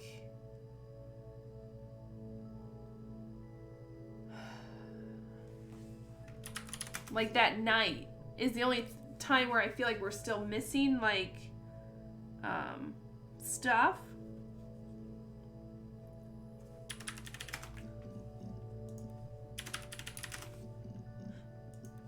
I'm trying to think of like, or like the miscarriage makes me really wonder, or like that I think Eve killed the parents because like, so I think she killed Florence. She pushed her down the stairs. I think that she killed the parents because they weren't hers. I mean, they were biologically. But she killed them with mushrooms, and she lived upstairs and slipped them in to their food. And they died, and then she lied about being up in the attic and not hearing it because she was sleeping.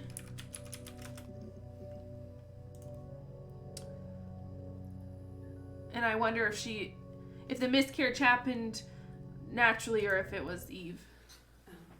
I sleep on the right side of the bed as you come in from the door. You can tell because I have two pillows and he just has one.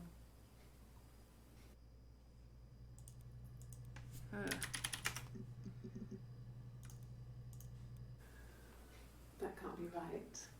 In the bedroom. In the bedroom? What does that mean? Hurt someone. Yes. But everyone thinks that from time to time, right? You just want to lash out. In the bedroom? That can't be right. What is it? In the bedroom?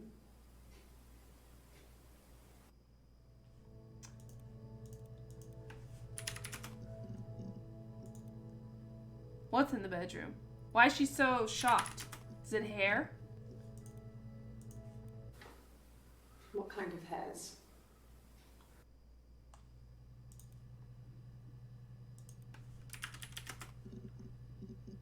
That's when she's like, we have dolls in the attic, which we already saw.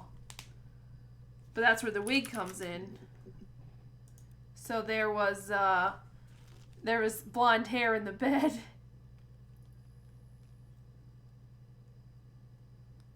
Oh, another thing, I wonder. Identical twins don't have. Oh shit! Oh, we found the mother lode. They don't have identical fingerprints. Fine. I've never had my fingerprints taken before. I once found my hand in the oven.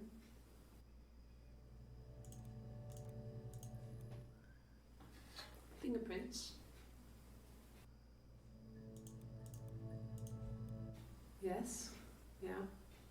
I would have cleaned them. I changed the sheets too. Were the fingerprints in all those places?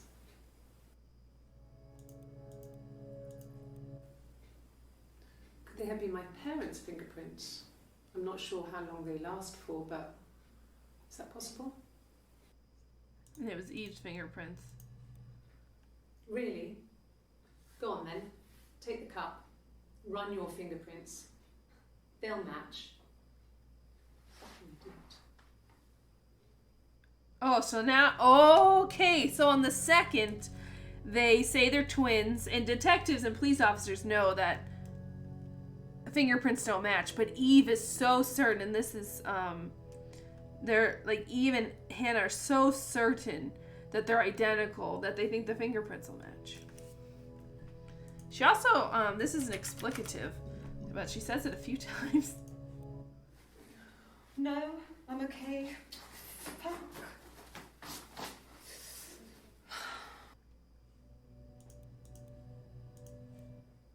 Are you arresting me?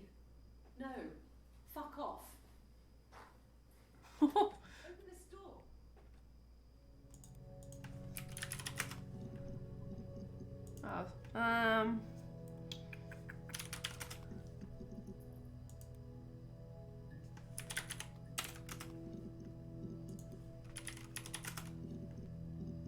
Oh, Suicide? No. I mean, he would never do anything like that. He is not the kind of person to do anything like that. I mean, to hurt himself? No. I mean, I don't know. Something must have happened to him on his way home. He could be hurt. I mean, why hasn't he phoned? I don't know.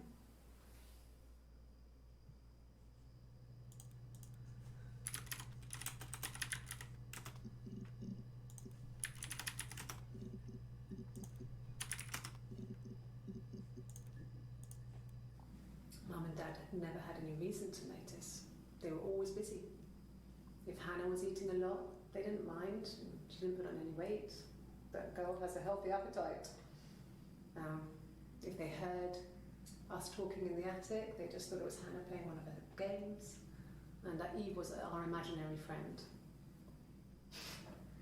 Once, she was already up and dressed and ready to go to school, and I snuck down for a piss. Mum saw me in my underwear, she went mad. Get dressed this instant! So I ducked into our bedroom, and seconds later, out came Hannah, dressed and ready. Mum was amazed.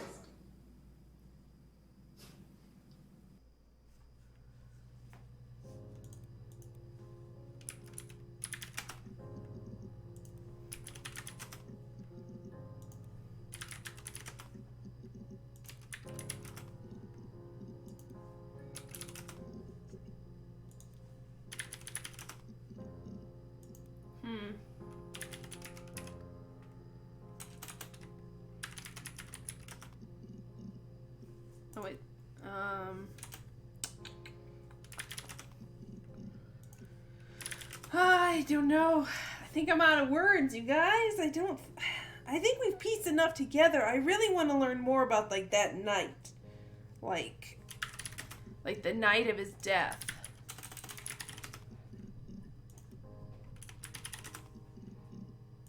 Oh. I didn't. I slept in the car. I left about 9 that night. I wasn't there.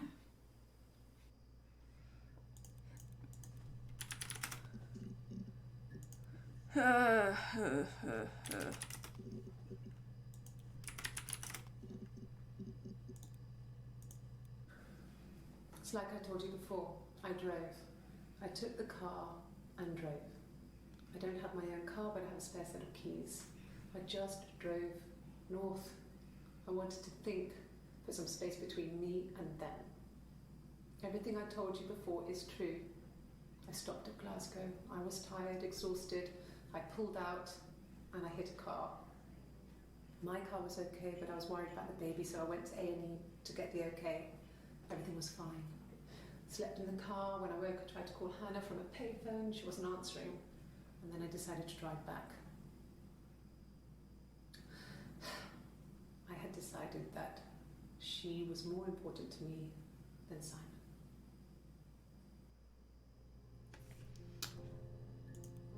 Okay, so that's good information. So after they fought, Hannah and Eve fought, Eve drove away. Let's see if A&E... Yeah, I think we already searched fight. Fought. Bitter.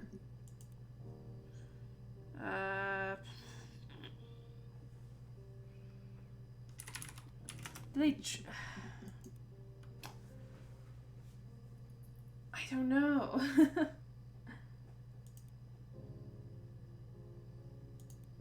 Oh, what? Oh, we could have been playing with that the whole time? Oh, man. Well, I guess we'll keep going with the anti-glare, but sorry, guys, I didn't even click on that. And then all the query histories.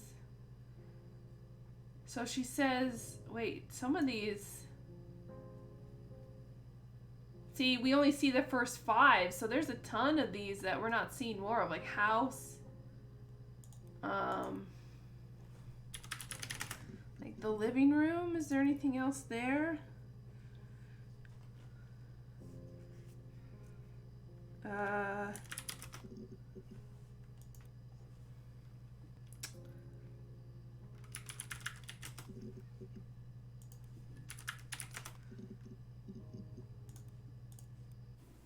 wouldn't say that. It could be passionate. It's just, it was more than that. It wasn't just sex like I had been with the other boys.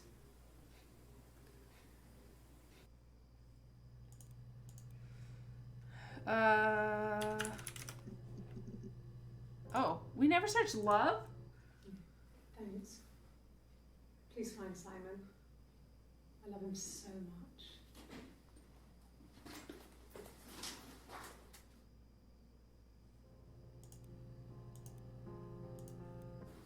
No. I mean, everyone loves Simon. He was so nice to everyone. He loves me.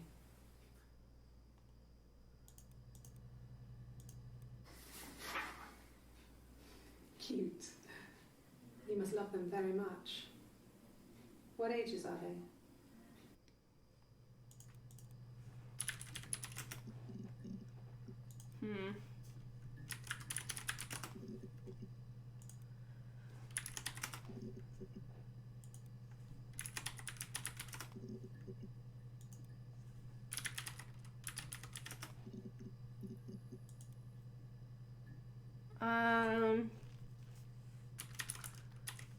I know they said something about like Simon's like craftsmanship or something.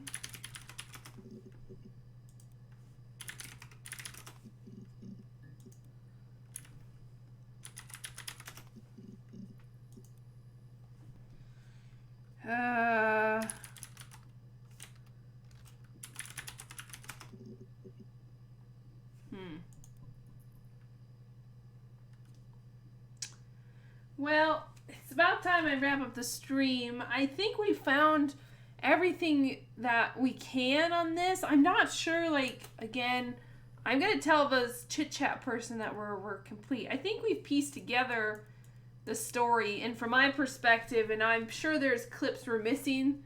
We're probably missing some, like, really key moments. I'm just, like, I have, like, all these notes of words written down, and it's, like, it's not any of them. Like, I probably have like 50 plus words, and then I've come up with a billion more, and it just, I'm not getting anything new or very limited information when I am. But, like, we know most everything.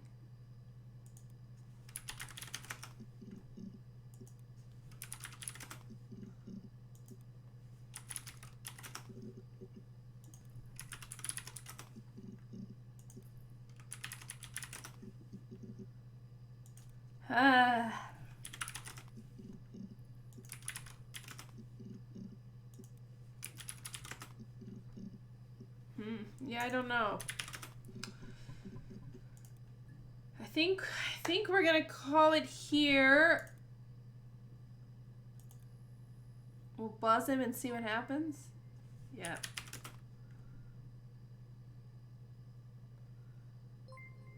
Good. So you think you understand why your mother did what she did.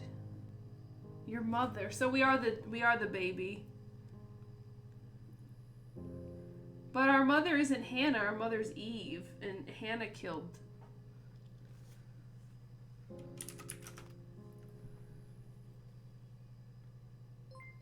I'm glad, Sarah. I'll be waiting outside. Log off and we can meet over the road.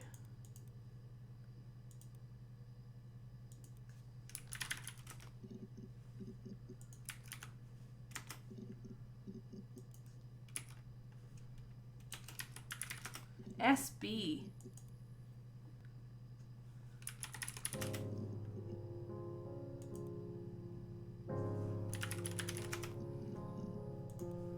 I'm just trying some last ditch efforts here.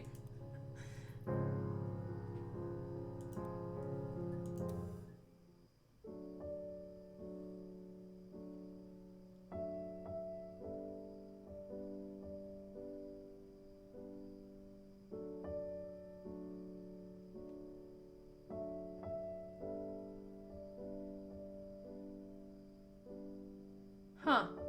What an interesting game. How odd. Not a lot of like gameplay, I guess. Oh wait, did I not click log off? Oh, I see. Oh, it's the same way either way. All right. Well, that was her story, or I think it was. I'm not sure if there's more we were supposed to do there, but I think that's the point, is that we are Sarah, we are the daughter, and our mother or mothers are in jail, or at least one of them is, and this is her story of why. So there's a chance that Hannah ran away and just never came back. There's a chance that Hannah raised Sarah. There's a chance that Hannah went to jail and Eve didn't. There's a chance that, I'm guessing both of them did, because even if only one of them committed murder, the other one like aided and abetted. But Hannah or Sarah wanted to learn more. It's very interesting. The gameplay mechanics is basically just typing in things and trying to piece it together. It's very interesting. It's only, I mean, I played it for about 3.5 hours. It feels like maybe you could spend another, I don't know, 20, 30 minutes trying to peck out the last little bits and bobs of videos. I'm sure if you piece together like the timestamps, there's probably sections we were missing, but it is a weird and interesting game, isn't it? It's an odd little game, but I wouldn't say it was fun in the normal sense of video games. But it was very interesting, and it was a good experience. They crafted, like, the actress was very good, and at the times where she wasn't, it's because she was supposed to be lying or a bad, so she was a great actress. Just, yeah, I hate to say the word interesting 50 times, but it is. And the story there, I could see people, I think it was a twins because of the different, or the tattoo, really, the physical evidence. Because otherwise I could see it being somebody with multiple personalities, or someone who's trying to get like an insanity plea by being two different people, by ordering different drinks, or by having different demeanors day to day. But the idea of the tattoo, that's more compelling, I think. The twins, and the husband falls in love with both, but wants to be with the more outgoing one. It's good. It's a good game. I enjoyed it. I hope you guys did too. I will be back tomorrow. I'm not sure what I'll be playing yet. I'm only going to be streaming. Let me turn this music way down. I'm only going to be streaming Monday, Tuesday, Wednesday this week because I'm going on vacation. And I'll be gone for a long time. Don't forget about me. I'll be back. But I'll be gone for like a week and a little more. I'm going to Colorado for vacation. So I'm only streaming a few days this week. So I wasn't sure how long this game was, if it would only take one night or two. But I'll be back again tomorrow with something, maybe something co-op. I might play something with some friends, or I might find something else, another short kind of one-shot game. But we'll see. Either way, thank you all so much for stopping by. I really appreciate it. I love these little story games. They're kind of fun. And I'm such a good detective, you know. Anyway, that's it for tonight. And I will see you all next time.